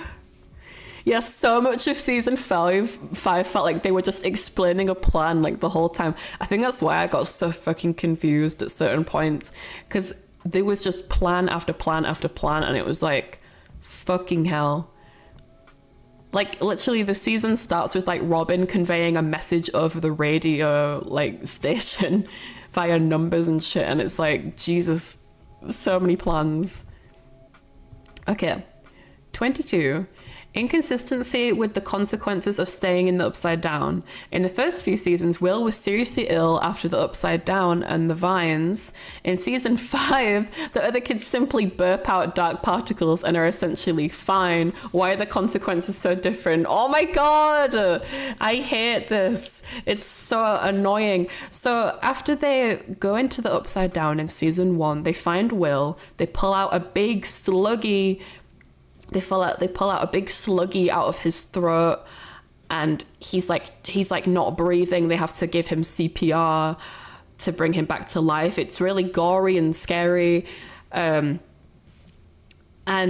in season 5, the 12 kids that Vecna kidnapped, in the real world, they're kept inside of the Mind Flayer's body, I think. And they have like these like they have the same thing that Will had, the big sluggy down their throat, but when they pull the sluggy out, it's not even like that big. Like they pull the slug out, and then just a bunch of Mind Flayer particles fly out of their mouth, disappear into the sky, and that's it. They just open their eyes and they're fine again. No CPR, no physical consequences, nothing. They're fine. It's so weird. And I mean, I think they talk about this later in the document, but we're also told in the first season and the second season that you shouldn't breathe the particles in the Upside Down. They wear like masks and shit, so you don't breathe in the particles. But then in season 5 and I think maybe season 4, I can't remember, they fully breathe in the particles, and they're just like, oh, it's fine. I think they even make reference to this in the show. Like Vicky says, is this stuff dangerous? And Robin's just like, I don't know. Like like again, self-awareness doesn't make it okay. It doesn't make it well written. It's not like, oh, they're so silly. They're referencing their own inconsistencies. Oh, they're so silly. It's bad writing, pure and simple. Okay, next. 23. The fate of pregnant women from the laboratory. We were shown their existence, but not told what happened to them next. This fact cannot be insignificant given the subject matter and the scale of the experiments. Yeah, so the reason why 11 ultimately commits suicide is because they were taking Callie's blood and attempting to use her blood to create more super babies, like how Callie and 11 came to be, but they couldn't because Callie's blood wasn't good enough. And the way that Callie and 11's powers came to be were when their mothers were pregnant with them, they had the blood of Henry, aka 1, put into their pregnant mothers. Still doesn't make fucking sense about why Callie's powers are different to literally every other person who has powers from the lab. But they show these pregnant women that are being fed blood by Callie, and Callie even says, we need to end this. We need to salt ourselves so that they can't take our blood anymore, and they can't create more they can't create more experiments. But the women in the laboratory are never shown like what happened. Like, they do like a whole explosive device thing to destroy the Upside Down, and the pregnant women we're shown are still in there, so we can only assume that the pregnant women die as well. They must have. We're not shown the fates of so many characters in this series. It's crazy. Like, even insignificant characters are just written off so easily.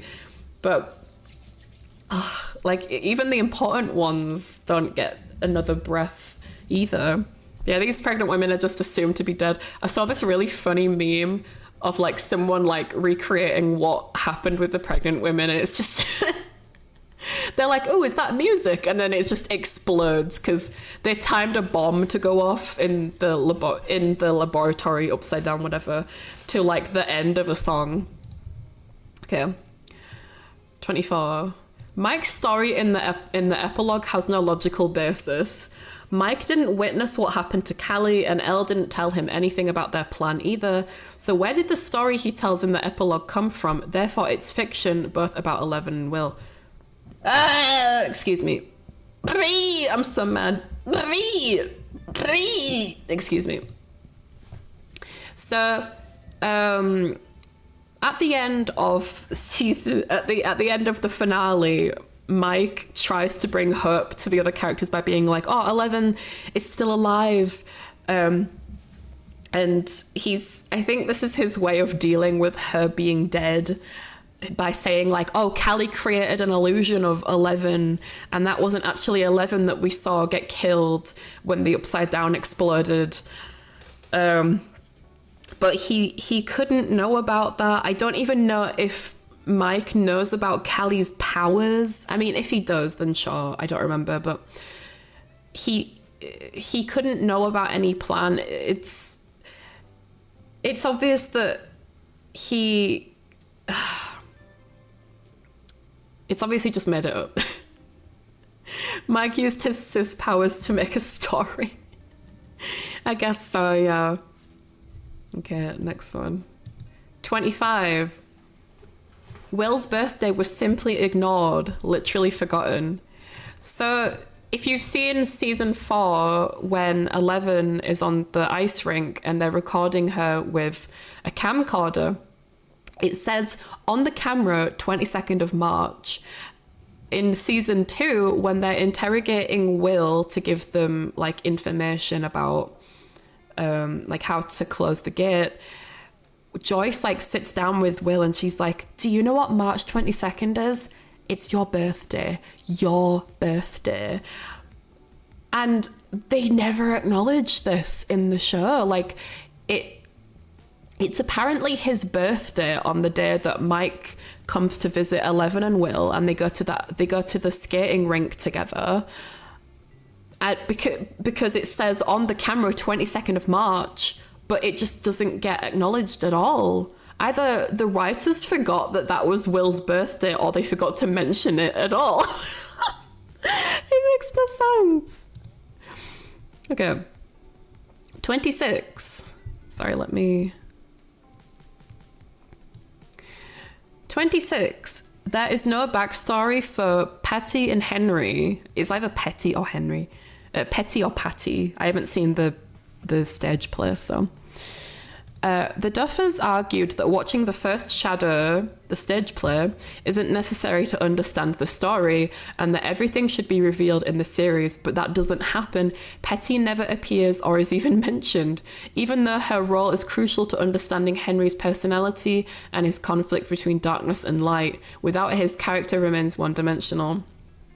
Yes, I mentioned this earlier, but there's a lot of motivation that we don't understand from Henry, because they just decided to not include this character called Petty from the theatrical version of Stranger Things, the first Shadow.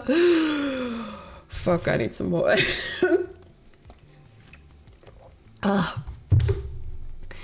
And even as I mentioned earlier, in the behind the scenes footage, the actor for Vecna, Jamie Lee Bower, he talks about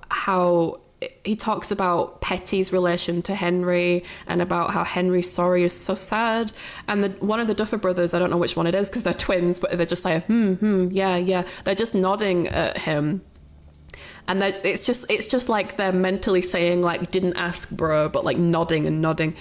And they didn't, like, so they made it seem like they were going to include this character Petty into the actual Netflix series, but they never did. And yeah, it really made Henry's motivations and personality so one-dimensional and made no sense. I mean, obviously, like, people can be bad with no motivation, but that's not reality. Like, often people do bad things for a reason. or at least like, you know, in fiction, it can be written that way. And it seemed like they were going to write it this way, but they didn't. Anyway. It's annoying that people literally told the Duffers how to make it better and they went, nope. Yeah, so many people had so many theories. If I was the Duffers, right, I would just go on YouTube and I would look up like the theories people have. And I do research based off of the fans' theories. Because if people love the show and they've rewatched it so much, they're going to know more about the show than the people that fucking made it at this point. Because they're going to notice minute details that the production, the directors, everyone didn't notice before, and they can work with that, you know? Fucking give some love back to the people that put as much love into the show.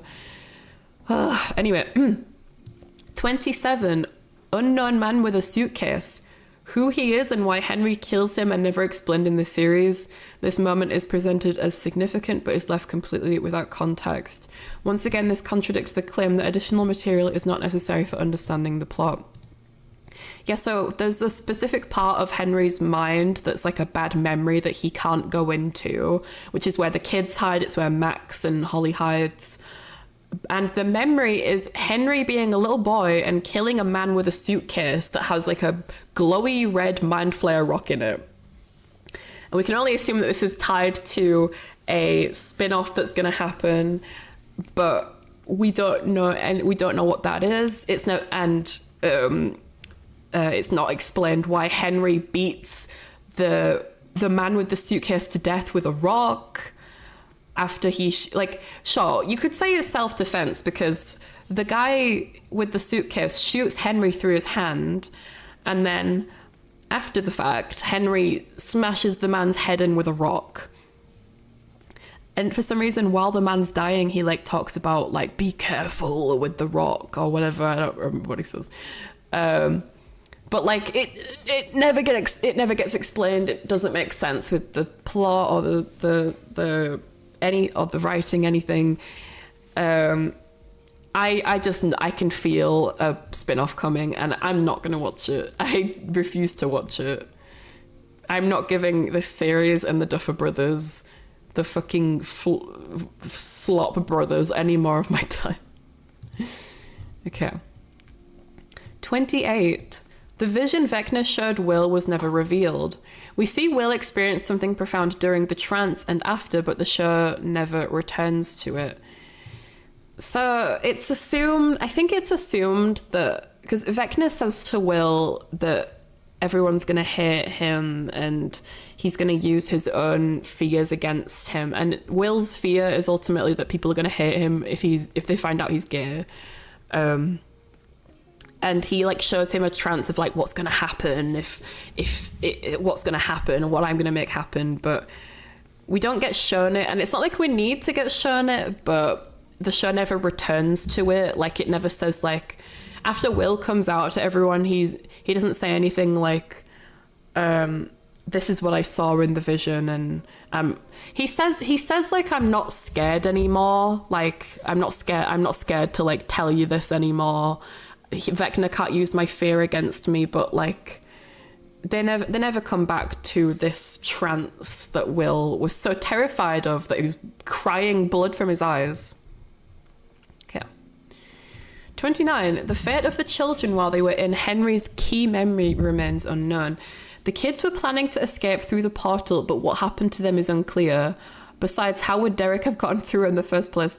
Yeah, so there's like a little hole connecting the key memory, I guess it's called, which is like the house where Henry grew up, and like the escape portal. But it's a tiny little hole, and it makes sense for the other kids to get through, but Derek is like a big chunky fella.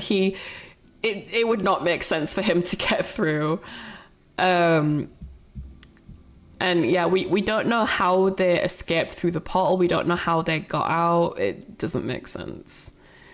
Like we're just shown them pull the Sluggies out of the kids' mouths in the real world, in the Dimension X real world. Oh fuck! I forgot to start the timer. Oh well. And then they just open their eyes and they're fine again. It makes no sense. Ted Wheeler is alive, and that is simply a statement of fact. Yeah, so the Demogorgon comes in to the house and smashes Ted Wheeler across the room, and I think he's got like a big gash on him. I can't remember, but even how is Karen Wheeler alive? She had massive slashes across her throat and her chest, and she was bleeding out. She couldn't talk, and she's still alive. But then in season 4, they kill off the newly introduced character Eddie with just little demo bat bites. Like, how does that make sense? Make it make sense. But yeah, even in the hospital, they said that they had to induce Ted Wheeler into a coma because like his injuries were so bad. And it's like, okay, so yeah, he just shouldn't be alive. Okay, 31. How did Elle find out about Will's existence after he disappeared? The series does not show the moment or mechanism by which Elle obtained this information. Oh my god, this is something I always fucking wondered. There were so many times in this show where I was confused and I was like, oh, I'm sure they'll explain it at some point, but they never did. This has been going on for like 9 years. Oh my god, okay. Yeah, so in season 1, after Will disappeared, there's a picture of Will and the other, like the main group, like huddling together for a picture for like a science fair trophy, and 11 points to Will in the picture, and they're like, oh, do you know him? And she like nods her head. So she must have seen him in the Upside Down or something, or knows about his whereabouts, but that never gets explained. This is just a reoccurring theme, y'all. I feel like I need to just add a sound effect button to my stream deck that just says it doesn't get explained, because I'm just wasting my breath at this point. With the amount of breath I'm wasting on the Duffer Brothers and them being not explaining things. And it makes no sense. It makes no sense. It's an inconsistency that has been going on for a long fucking time. Literally since season 1. Okay. Oh, I need to restart the timer and have some water. I'm going off on one, bro. My throat is drying up and I'm a freaking slime, bro. This shouldn't happen. Okay. 32, Will's arc. His epilogue boyfriend turns out not to be his scene, but Mike's vision. As a result, one of the series' key characters doesn't have his own conclusion to his arc, which seems especially odd for a finale. Yeah, we're not even shown where Will ends up in the end. We're just shown what Mike thinks is going to happen, which is just Will being in a bar, like a gay bar, or just in a bar with his epilogue boyfriend. We're not shown, Will's ambitions as an artist or anything really to do with his personality or his character. His just whole character is defined by Mike being like, oh, so you're gay, so that's who you are, that's you're just gay, that's your conclusion to your story. And that is that. And honestly, that's quite annoying. Very annoying. This whole situation is annoying. I appreciate the hug, chat. Also, hello, chat. I don't know if I said hello, but hello. I am like ranting so much, but listen, it's for a good cause. Good cause. It's for a reason.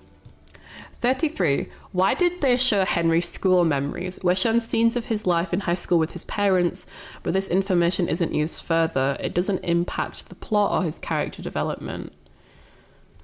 Why do they show Henry's school memories? We're shown scenes of his life in high school with his parents, but this...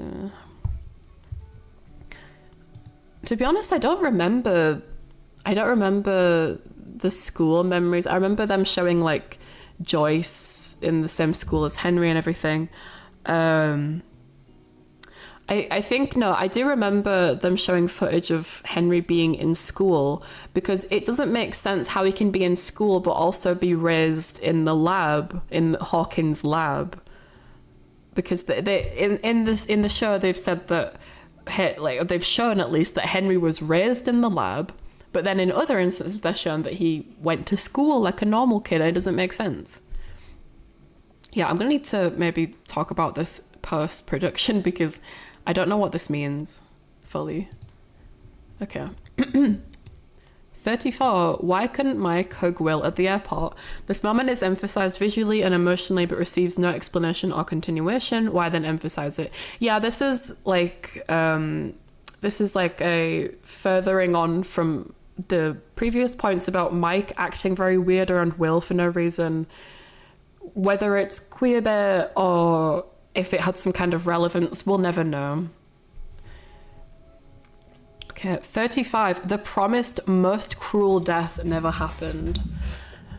Okay, let me... If it means when Vecna, like, telepathically telepathically, I don't know, bro, it's all fucking tele to me. Chameleon, sorry.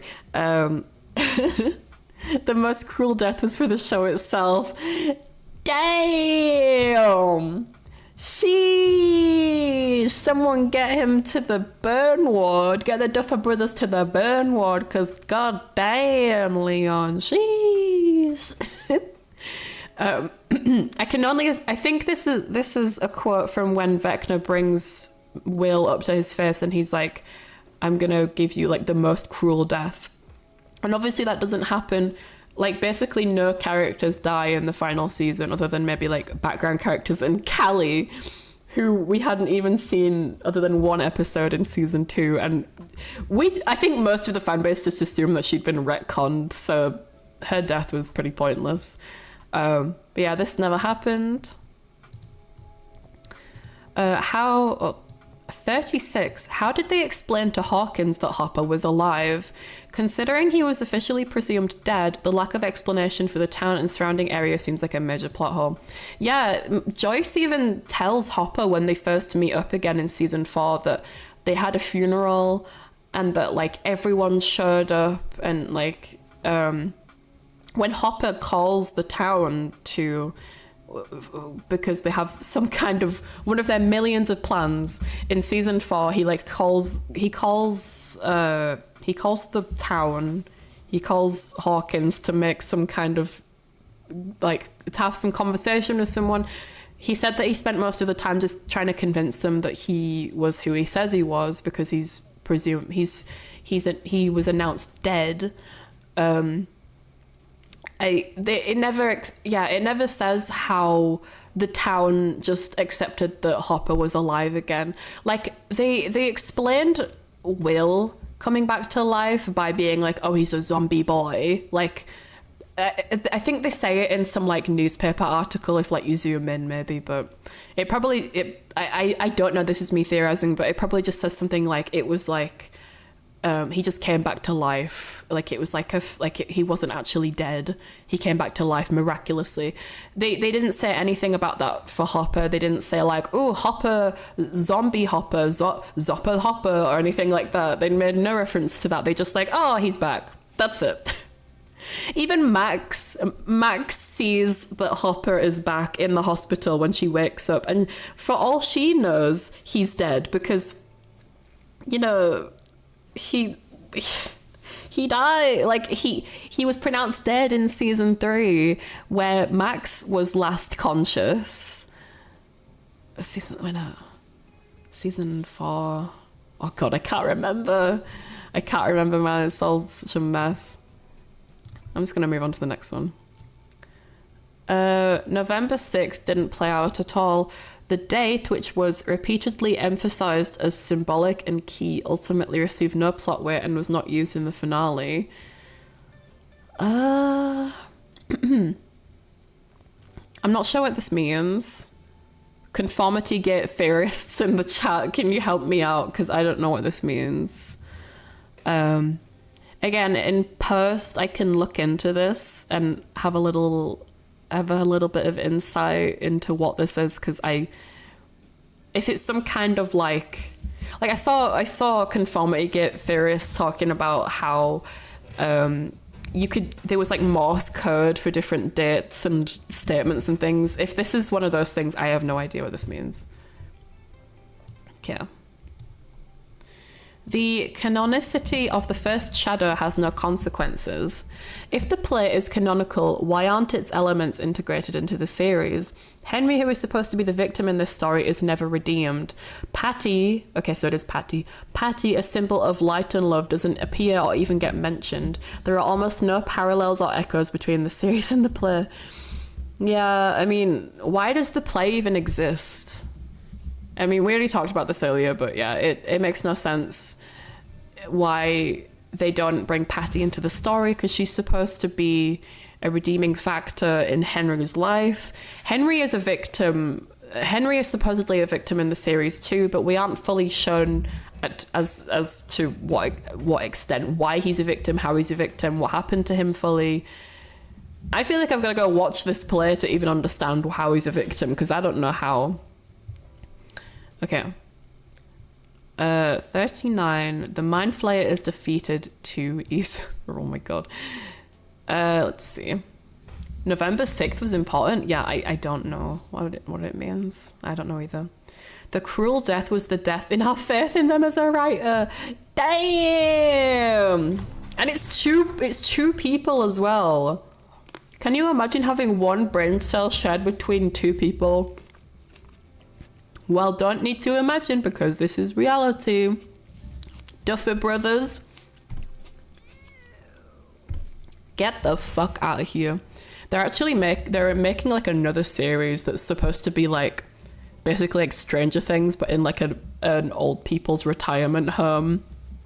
And I'm just like, bitch, shut the fuck up. If you think I'm gonna get invested in another fucking decade of your bullshit, get the fuck out of here. Suck a dick. Suck a big stinky moldy dick. Okay. 39. The Mind Flayer is defeated too easily.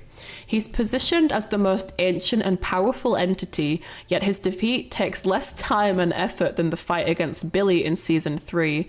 This undermines the sense of escalating threat. Real quick, I need to plug my charger in. Oh my god, she's so organized. They should have used a nuke for the Mind Flayer. I mean, it was big enough that a nuke was needed, but it just got taken down with fucking like guns and rocks and flares and things. Yeah, so 11 ultimately, I mean, Joyce technically kills Vecna, but 11, Joyce, whatever, they kill Vecna. The Mind Flayer dies when he dies, because, you know, if the brain dies, the body dies. Who the brain and the body is in this scenario, I don't know, because if Henry dies and then that kills the Mind Flayer, that makes no sense, because the Mind Flayer is the reason why Vecna has these powers, apparently. And yeah, they make it out like the Mind Flayer is the biggest, the most scariest creature in known universe. But I'm gonna be real, like the design of the Mind Flayer ended up being so lame. Like he's just like a big meaty vagina crab. Like I guess it makes sense why he is like the most cruel death for Will. If he's killed by the Mind Flayer, it's just like a big pussy on meaty legs. Like it looks like a big meaty pussy spider. The Mind Flayer is initially showed to be like a big swirling spider, like a big swirling black void that looks like a spider. And honestly, that looked so cool. It's like how there's that one supervillain, I don't know what you call them, called the Void. And just they are like a black silhouette with glowing eyes, and that's it. Like that looks so scary. But back to the show. Yeah. He's defeated so easily. Nancy just shoots him with guns, and he just crumbles apart when Vecna dies. It takes like no time at all. It's such a short fight. In fact, I saw someone say that the fight between 11 and Vecna isn't even as long as the scene where Will is coming out. Apparently the scene where Will comes out is 6 minutes and 51 seconds. And the fight between 11 and Vecna, like the finale fight between the main protagonist and the main antagonist, lasts about 6 minutes. less than this scene where Will comes out. It makes no fucking sense in the story or the writing. It's terrible. I keep saying it doesn't make sense, but it's not that it doesn't make sense. Obviously it doesn't make sense as well, but it's also just it's terribly written. It's so terribly written. Okay. Mike and Elle's arc doesn't get a logical resolution and picture. Even when Elle is on the brink of death, Mike doesn't say he loves her. Their conflict since season 4 has centered precisely on his inability to express feelings. Will's painting could have been the key to resolving this plotline, but it's never addressed. Chekhov's gun didn't go off. I don't know what Chekhov's gun didn't go off means. I assume that's like a proverb, but or like a saying.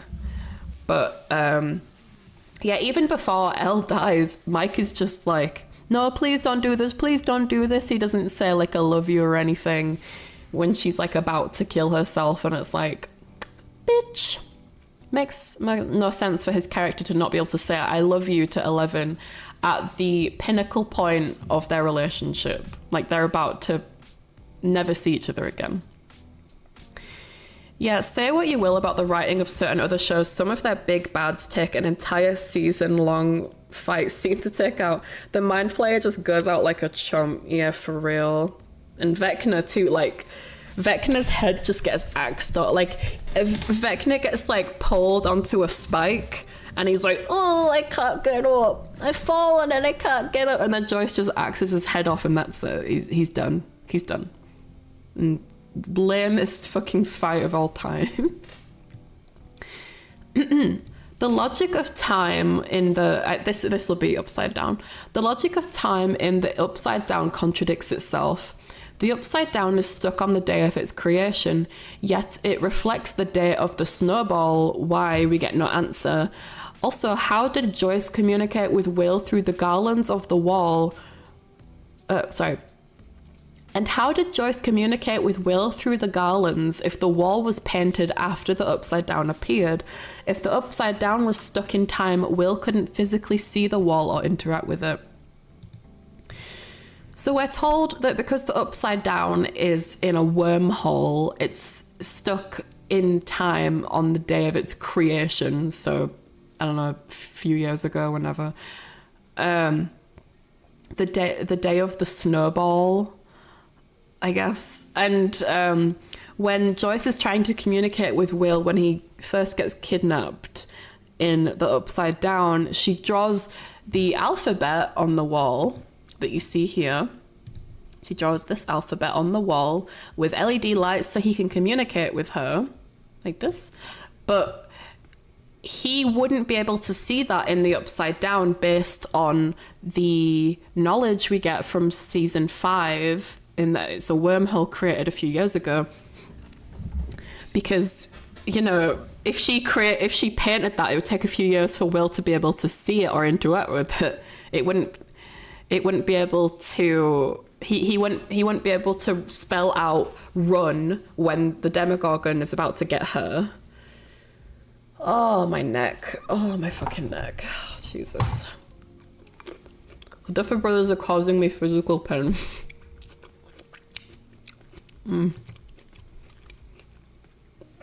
Chekhov's gun is a term in writing that if you show/draw attention to a gun in Act 1, it needs to be used sometime before the end of Act 3. Oh, I see. I've never heard of that. Thank you for that. That's interesting. I'm actually gonna I'm gonna take a screenshot of what you've said, Char, because that is really interesting. I do feel a little embarrassed sometimes as a movie nerd when you guys tell me something I don't know about movies, but I mean, I can't know everything, you know. Thank you for teaching me something new. I appreciate it. Yeah, there's a lot of things in this series where it's like they show something but then they don't use it, or it has nothing to do. It has nothing to partake within the plot. The Chekhov's gun is just like blue, like Chekhov's balls, never mind his gun, must be so bluer than my fucking hair. Okay, 42. Elle's new ability appears without explanation. Elle can now invite others into her mind and guide them into their memories. How she learned this is not revealed. Previously, this ability was considered unique and associated exclusively with Callie, who was positioned as the only one capable of such a feat. The series does not explain how Elle developed this power, why now, or how it relates to her previous abilities. This mechanic doesn't logically follow from previous seasons. Yeah, so, like, for example, when 11 is about to die, she invites Mike into her mind and she's like, I love you, Mike, I'm sorry, but I have to do this. And then when her and Callie are alone, they're like in each other's like mind palace and they're like meditating together and talking. But it was never shown that she could do this. I didn't even know that Callie could do this because, I mean, she only appears in one episode in season 2. And I don't remember her being able to do that in that episode. But I mean, you know, maybe she did. And I just don't remember because season 2, The Lost Sister, season 2, episode 2, I can't remember. The episode called The Lost Sister from season 2 is one that I always skip. Because I fucking hate it. I hate the stereotypical punk emo people that have no character or like a one-dimensional character. I hate that Callie never gets brought back. Because I remember when Callie got introduced, I was like, oh my god, this is so cool. I wonder what other kinds of abilities there are. But then they just went nowhere with it, and I can only assume they're going to do more with it in spin-offs, which I will not be watching. I will be watching shows that are good. Like, for example, recently I started Breaking Bad. Still haven't finished the first episode yet, but that's just because I've been busy. Cornetto trilogy is great when it comes to Chekhov's gun. Everything comes full circle. Yes, Casca, yes. Like... It's why I mean, to be fair, I don't fully like The World's End. It's like the one I like the least because it's not the same. It's not the same actors, it's not the same writers as Shaun of the Dead and Hot Fuzz, but like almost everything that gets introduced in Hot Fuzz and Shaun of the Dead comes full circle, and oh, I love it. I love those movies. I remember when that episode was considered the worst episode of the show. Yeah, I think when I was like saving images for, I mean, you can see when I was saving images to put around the screen for the stream, I saw that I'm not sure how true this is, but apparently I believe the finale is the episode where Will comes out, right? The finale is rated lower than the Lost Sister episode, and I'm like, Jesus Christ, that is impressive. Whew. You gotta do a lot to be worse than that episode. 43, an abnormal number of coincidences. Joyce forgets Will's age. Mike calls Joyce by name for the first time in the series. At the beginning of episode 4, a date is given without a year. An extremely rare move for the series. Henry literally breaks the fourth wall several times in a row. Does he? I don't know. Does he break the fourth wall? Does he just look at the camera and that's it? The lever's arrow changes color. Will talks about milkshakes from Melvolds and walks in the woods. Yeah, so there are a bunch of things that like are either coincidences or like they're just things that were made up. The store that Joyce worked in, Melvolds, he said that they got milkshakes from there as kids, but it's a technology store. There's like a lever that changes color in the final season, and there's like the middle of like a roundabout ride that the middle of it changes color as well, but it has no like reason. I don't know what it's talking about with Mike calling Joyce by name, I guess Mike addresses Joyce for the first time in season 5. And Joyce forgets Will's age. I don't know. Yeah, there's a bunch of things that are just like, shit doesn't add up. Inconsistencies, rather visually or written. There is a plethora. There is an abundance of those. You would never starve if you could live off coincidences or not coincidences. There is if you could survive off of inconsistencies and plot holes, like if you could eat that shit and live off that, you could just become the Duffer Brothers' sugar baby.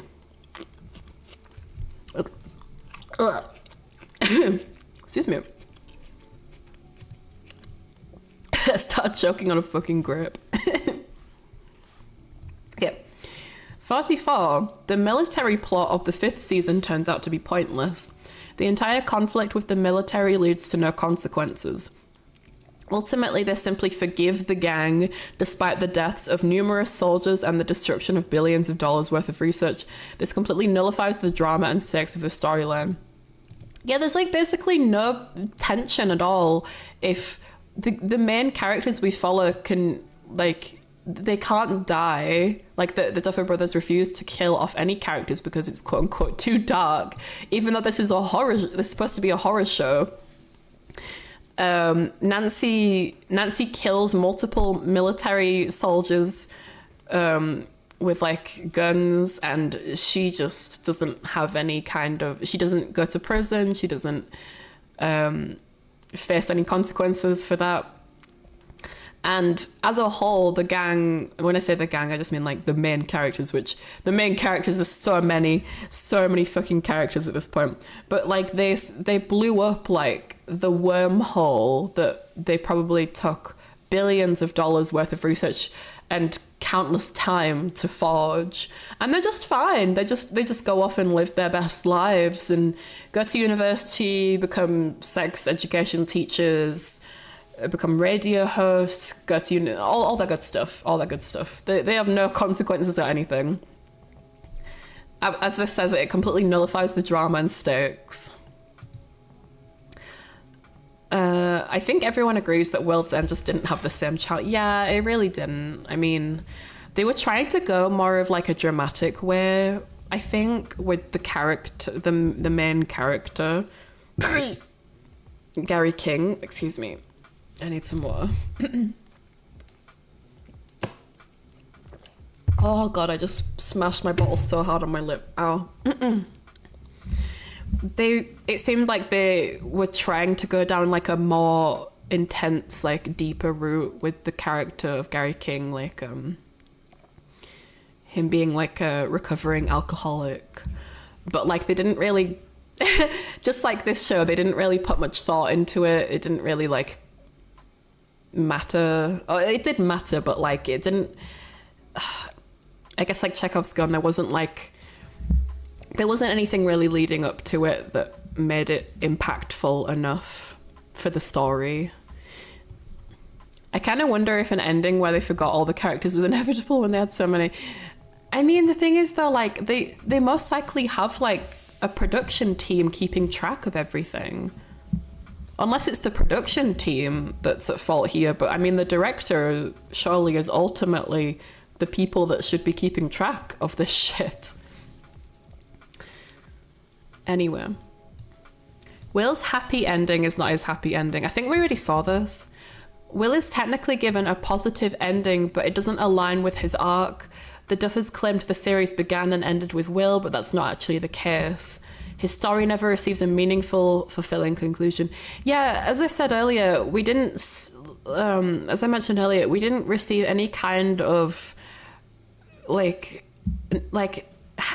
obviously, like, his happy ending is like, oh, you got, like, a boyfriend, yay, which is nice, but the fact that they seem like they defined Will's character entirely by him being gay is quite upsetting. And I mean, I assume there's a lot of people that have watched and loved this show because it helps them feel like they're seen, like Will talks about how he's not normal, he's zombie boy, and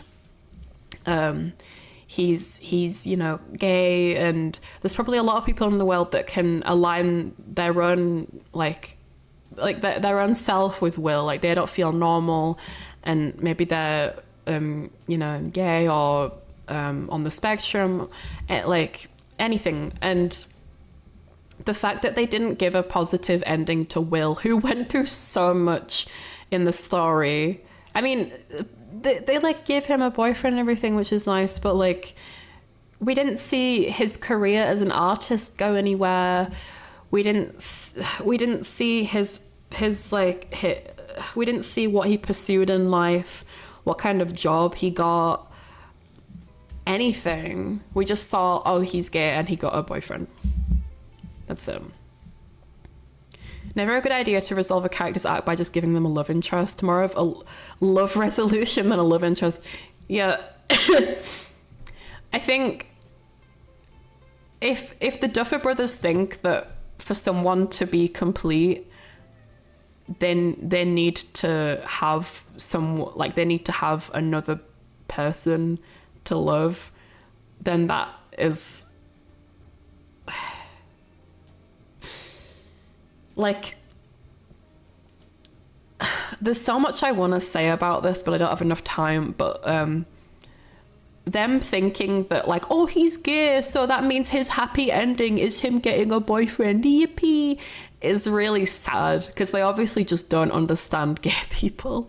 Like, gay people are just people, okay? Like, you know, we just want the same things as everyone else. We have dreams and wishes. We have goals, characters, personalities.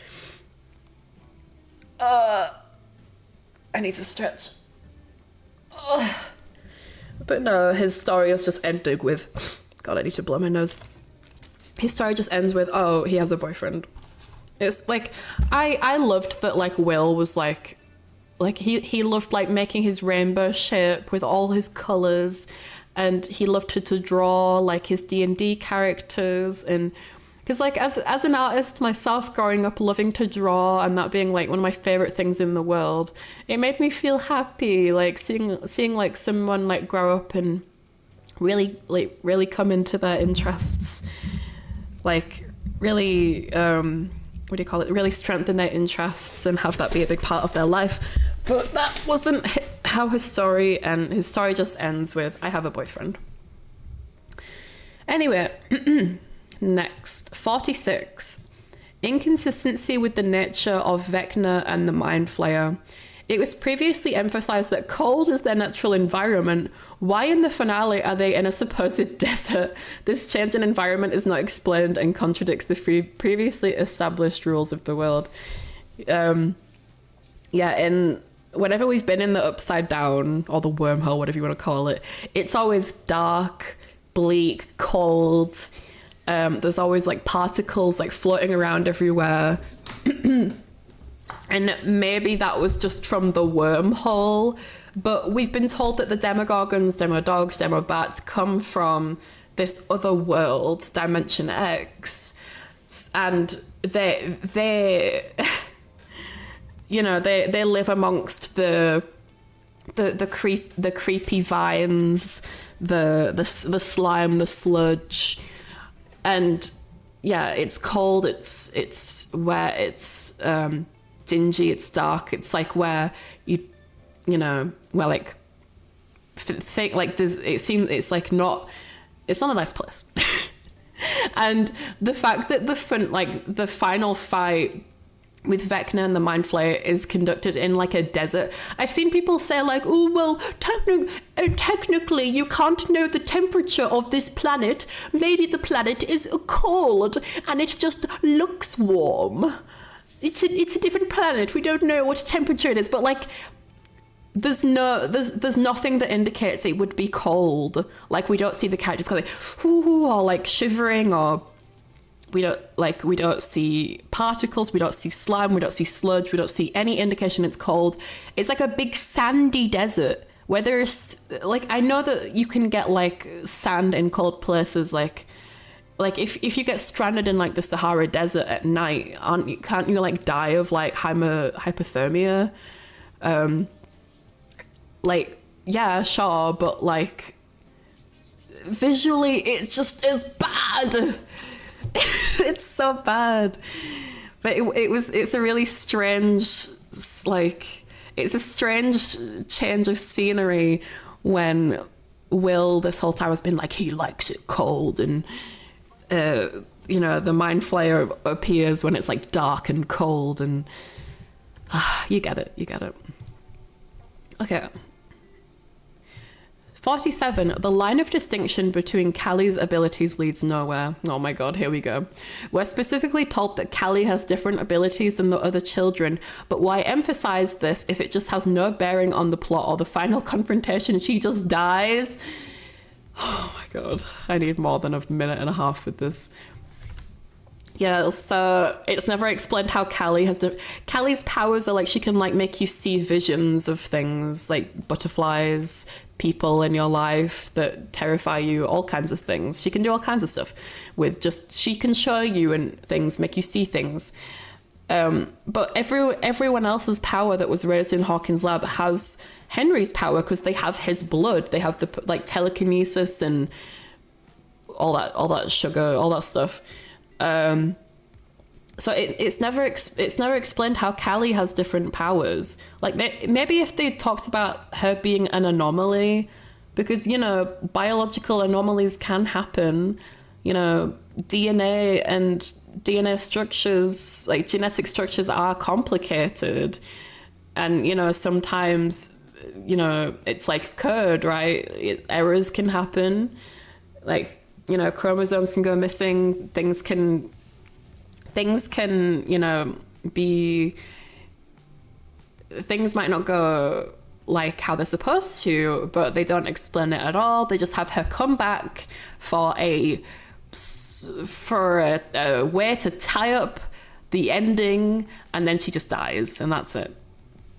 Furthermore, don't they show like Vecna like teleporting in multiple instances, but they don't like make use of that in the finale at all? Oh, this is making me so depressed reading all this. Callie was a bastard child, confirmed. I mean, they just needed Henry's blood, like regardless if it's a bastard child. Like, I'm a bastard, but you know.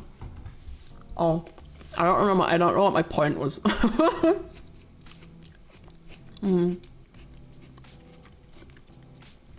I just wanted to talk about me being a bastard.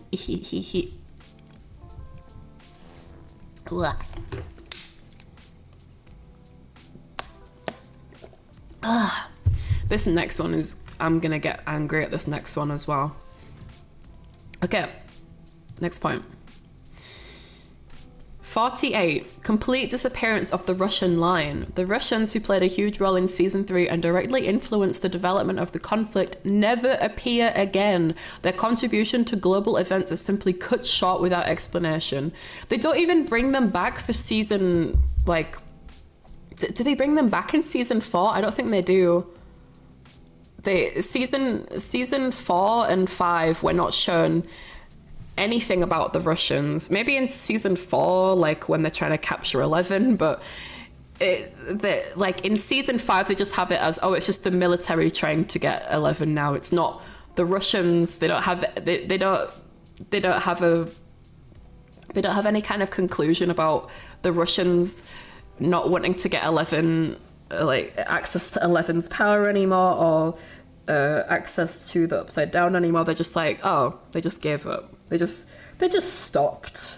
They just, you know, had potatoes in the oven or something. In the Upside Down, it's more clear that the temperature is cold. Why not make the same in the desert? Yeah. Callie related to death. She was Maury all along. Okay, 49. Wait, we're getting through this. Broskies. Smirnov. Rest in peace, Smirnov. That wasn't even his name. His name was Alexei. I was just Hopper being racist, calling him Smirnov.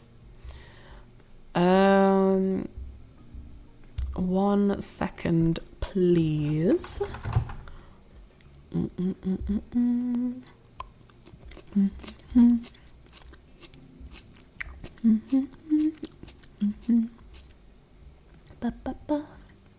Sorry, I'm just checking my email because earlier getting an immediate response is like, ugh.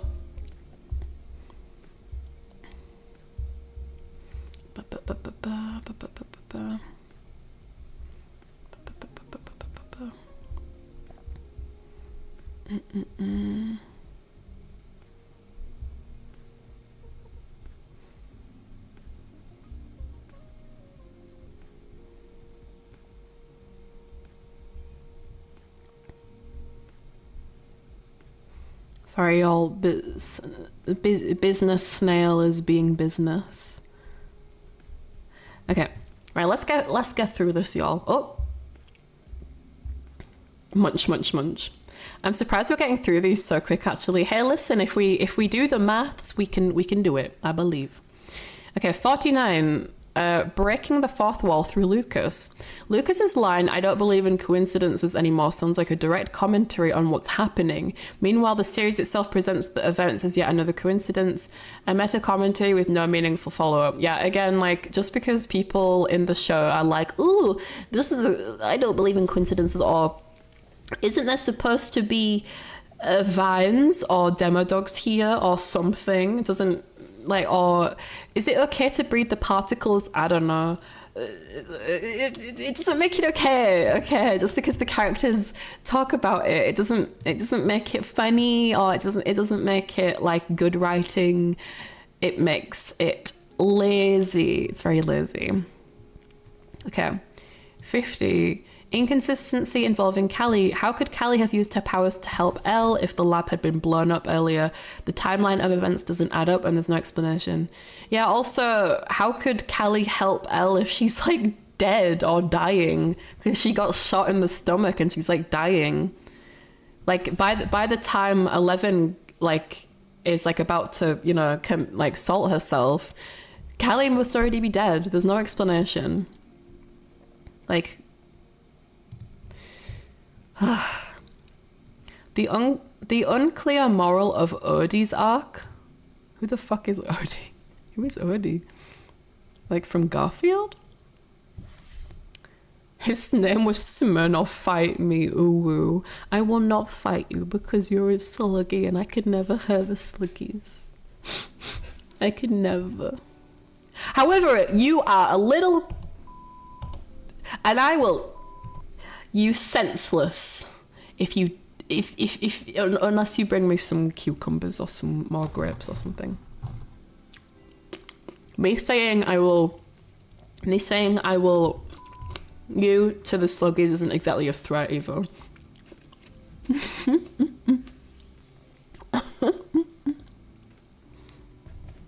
I will pull down your pants and then I'll and then we what was I gonna say terminally? What was I gonna say terminally? Okay, sorry, I'm getting distracted. The unclear moral of Odie's arc. I think it means 11's arc. Yeah, I think this means 11. Again, this is translated from Russian to English. The unclear moral of Odie's 11's arc. What is the ultimate meaning of her story? That she must die to stop the violence? This interpretation seems extremely dubious and contradicts the entire previously established theme of choice, freedom, and life in defiance of experimentation. Yet 11's whole life has been dictated by what the system wants from her. They want to use her powers for technology and greed. And in spite of that, she's been living a life with Hopper and having a relationship with Mike, making friends in the gang. And the ultimate meaning of her story is just that in order for her to stop the bad, she has to die. What kind of story is that for someone who's growing up in a similar situation? Like, I saw that Millie Bobby Brown, or Millie Bonnie Jovi as she's now called, she said that in future shows she wants to be a character. She wants to be a character that kids can look up to. And it's really sad because there's so many kids that would have looked up to 11 and her story. And the fact that she had to salt herself, that she felt she needed to salt herself to stop the violence being the conclusion of her story after everything she went through, and showing that, like, you know, you have freedom of choice as a human being and you can live in defiance of, you know, bad circumstances. Like, why? It's so upsetting. It's really upsetting. Okay, 52. The disappearance of the Upside Down is not explained. It's completely unclear how exactly the Upside Down, which had existed for many years, was a fundamental part of the series' world, disappeared. We're not shown the process of its destruction nor the mechanics of it. Yes, the company and L did something to destroy it, and we were shown it for, what, 20 seconds? After that, there's an abrupt time skip in which everything is suddenly good. Almost no consequences. The characters are living their normal lives. Why this happened exactly this way? Oh god, my neck. Why this happened exactly this way? What are the consequences of the Upside Down's disappearance? And why the world returned to normal so easily? All remains off screen. This isn't a complete ending, but a blunt interruption of the story. Yeah, I mean, in a lot of interviews with the Duffer Brothers, they say that things happened off, like whenever someone has a question and they're not sure how to answer, they often say that it's oftentimes when they ask the Duffer Brothers a question and they don't know how to answer, they just say it happened off screen, or they say maybe they did, maybe they didn't, we don't know. Ooh, isn't that crazy? Isn't it spooky? But yeah, it's unfortunate. Like, I know that this is like a horror series and it makes sense for them to end like, sorry, about the 11 thing real quick. I know that it makes sense for them to end 11's story in a horrific way, but like, if they wanted to end her story so badly but not kill off characters, it's so, like, it doesn't add up. Like, they don't want to kill off characters, but then they kill off 11. Oh, I don't know, sorry. I'm just, the 11 thing really bothers me. But yeah, they don't have any like proper, or at least they don't have like a natural ending to the story of Stranger Things. They just have like, oh yeah, they just destroyed the Upside Down, and then 18 months later everything is fine. So lazy, terrible writing. 53. Murray's illogical freedom of movement. It remains completely unclear how Murray was able to smuggle large quantities of food, equipment, and weapons into a closed area under military control. This is an area with checkpoints, security, and access control, but the series shows no checks, no explanations, and no consequences. As a result, it feels like military control is purely formal and has no real impact on events. Yeah, I was wondering this too, because Murray brings in goods and things that the gang needs via his like truck. Excuse me. And he he smuggles things through the military security guard checkpoints, whatever. But it doesn't make sense because like they would absolutely look in his van and check him, and like there's no checks, no explanations. They're just like, okay, you can go in. There's no way that the military of all things would allow that. That's insane. We just destroyed hell and everything turned out okay. No, it's so dumb. Oh god, my neck fucking hurts. Oh my god, I'm gonna stream for 3 hours. Jesus. Maybe we do have to do a part 2. I know I've been getting through these quite quick, but I'm worried that like my body's kind of hurting because I'm going through it so quickly. I think we're gonna have to do a part 2, Sluggies. I'm sorry. I know I said that. Oh fuck. I'm like holding like a grape against my neck. Oh, that feels good. Oh, it's nice and cold. I don't know why my neck hurts so much. Like, my face is like level with my monitors and I'm sat up straight. Oh, do I need to see a doctor about my neck or something? Part 2, I knew it, let's go. Fuck, god damn it. You Sluggies fucking called it at the start of the stream as well, fucking hell. Yeah, I think I do need to listen to my body because it feels like I'm just trying to get through them as quickly as possible. Like the 11 thing, I know it says Odie, but it's just translated wrong. I feel like I want to talk more about 11 and the end of her story because that really got to me. 11 was like, she wasn't my favorite character. If anything, like Steve or Hopper was my favorite character, but 11's whole story just ending with her committing suicide was really upsetting.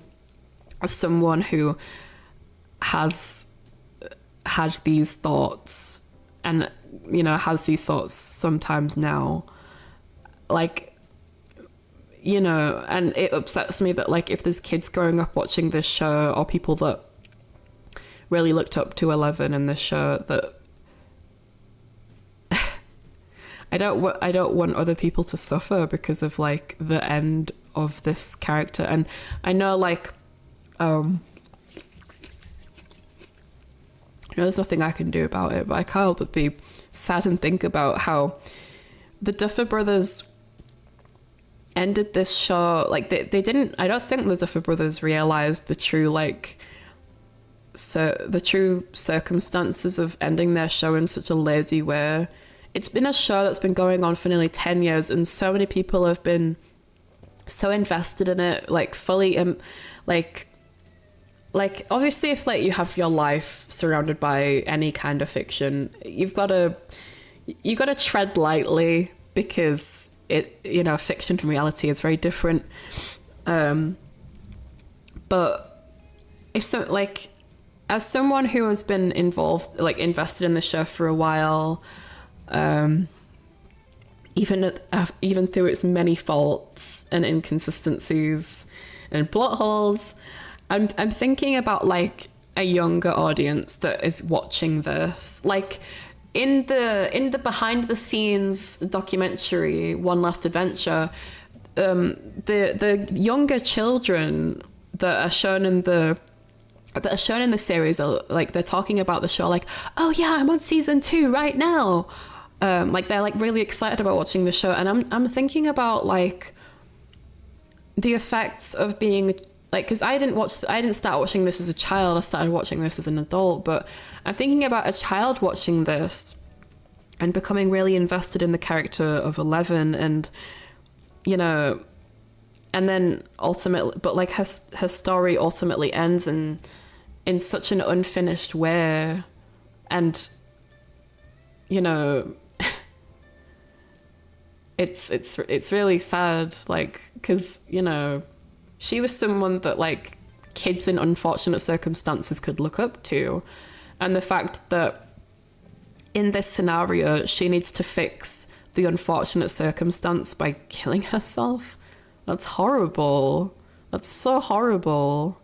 And I can only hope that anyone watching this series in a dark place or having grown up in bad circumstances can find, you know, can find another thing that has meaning to them, that can bring them strength.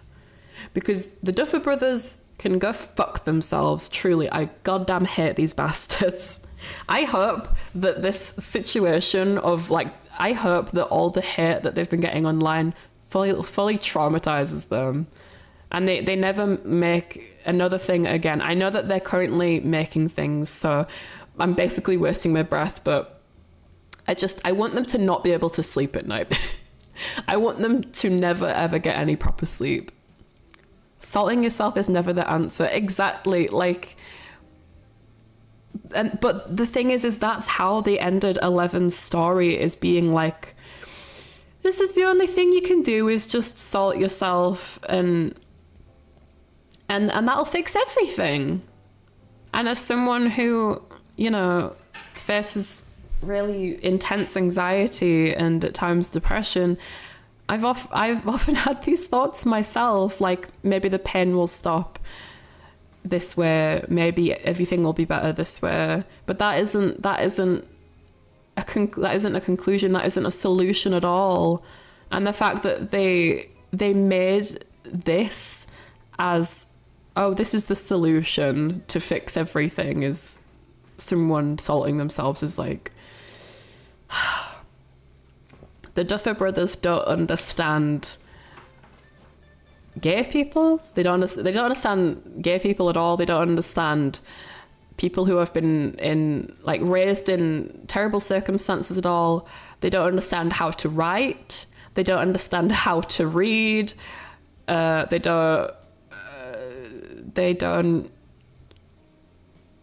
I hope for the worst for them. I hate them. A good ending is important to end a show. This is probably the first series many kids watch, and this will be a lasting memory from this show. This will be the last memory from the show, disappointment. Yeah, seriously. Again, it's like the GIF in the bottom left-hand side of the screen. Like, so many people getting invested in the show, 5 seasons worth and hours worth, just for it to end like this. What kind of motivation does that give an audience, whether they're young or old or however they represent themselves? What kind of motivation or inspiration does that give a viewing audience? None at all. A good show with plot holes and inconsistencies is still a good show. A bad show with plot holes and inconsistencies is even worse. Yeah, I mean, I guess it depends what you class as a good show and a bad show, because it's subjective, but, you know. I think, to me personally, a bad show is defined by, like, I feel like even if the actors themselves are upset and annoyed, that's how you know it's a bad show. Like, in the behind-the-scenes documentary, the actors look really upset when they're reading through the script for the finale for the first time. Millie Bobby Brown, the actor for 11, starts crying and shaking her head in anger when she's reading her script. And Nancy's character, I can't remember Nancy's actor's name, but when Nancy's actor is reading it, she starts praying. It's so funny. It's so freaking funny. She just has the script on a table and then she just closes her eyes and she puts her hands together and starts praying. It's so funny. And even like in the final fight, like they show behind the scenes footage of the finale fight between Eleven and Vecna. When Joyce goes to chop off Vecna's head, they show the behind the scenes the footage of that, and they're just like, Joyce is just like, we done? Okay. And then she has so much like resentment in her eyes and her face, and she just kind of like walks away. It's like, oh my god. Regardless of what you think of the writing, the plot, inconsistencies, the story, everything, if you still think it's a good show, look to the people that actually made the show, the people behind the scenes who made all the practical effects, the CGI, the actors, everyone who worked on it, not the Duffer Brothers. Fuck the Duffer Brothers. They can fuck each other and have a little fucking Duffer baby, a little slop Duffer baby, an incestuous slop Duffer baby. I don't give a fuck about them. The actors, the production team, look to them. Watch. If you don't care about Stranger Things and you don't want to watch all of it, that's fine. But if you're interested about whether it's a good or bad show, just watch One Last Adventure, the documentary on Netflix that is basically the behind the scenes footage of season 5. And look to the actors, look to the production team, look to the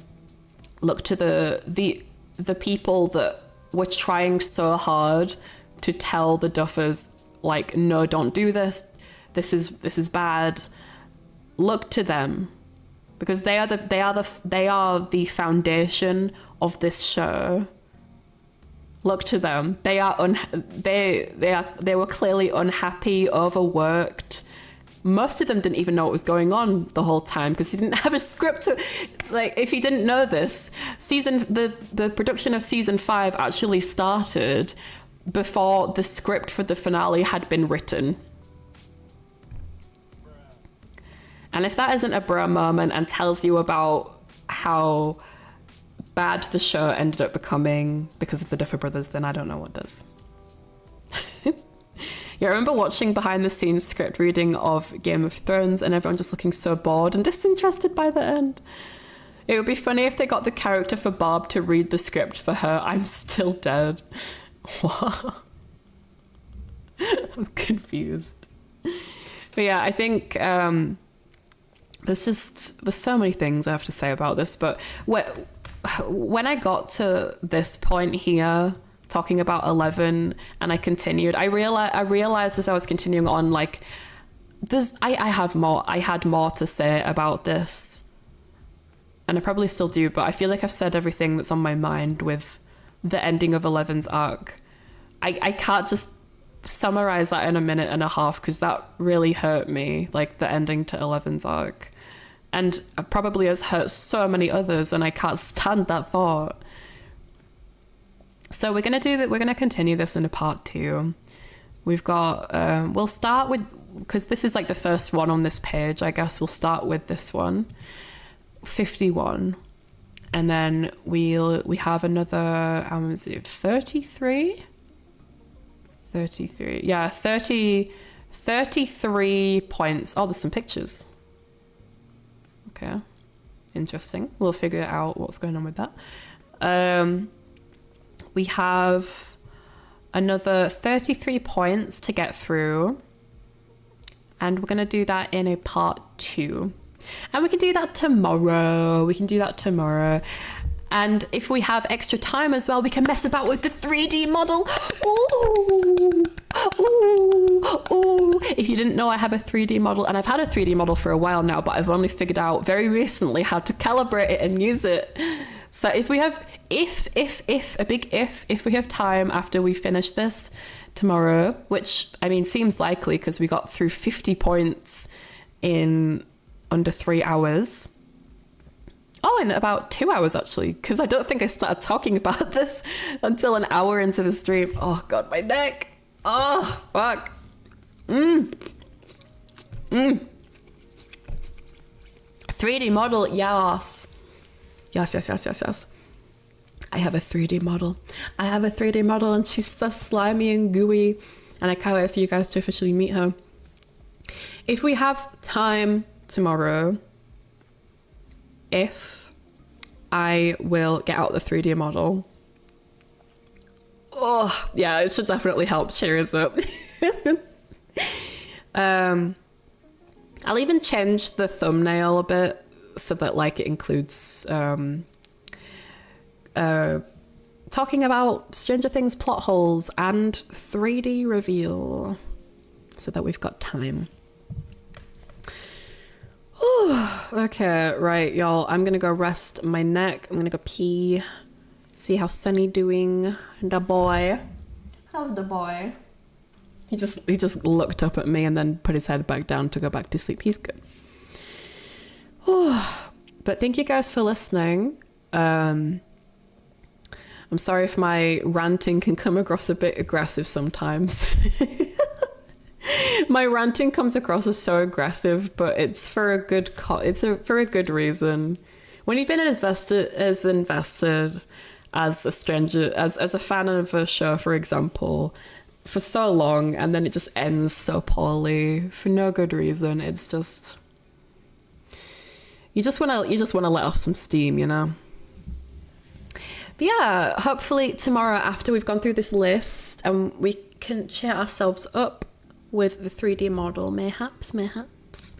But until tomorrow, I am going to head off. Look forward to, I'm gonna release another NSFW audio letter tonight on Patreon feel free to find the link to my Patreon in the description below. But until tomorrow, I hope you Sluggies have a wonderful meme morning, meme afternoon, meme night. Thank you guys so much for listening to me rant about the Slop brothers and their terrible writing. Look forward to more to come tomorrow. You guys, like, even when we talk about, you know, sad things, you guys make me feel like I'm in a safe place to do so. So thank you for that. I really appreciate you just being here, whether you're a lurker or you're in chat. Thank you for being you. I appreciate you so much. Mwah. Okay, guys, I'm gonna head off. Have a great rest of your day, and I'll see you tomorrow, okay? Okay. Oh yeah, slimy.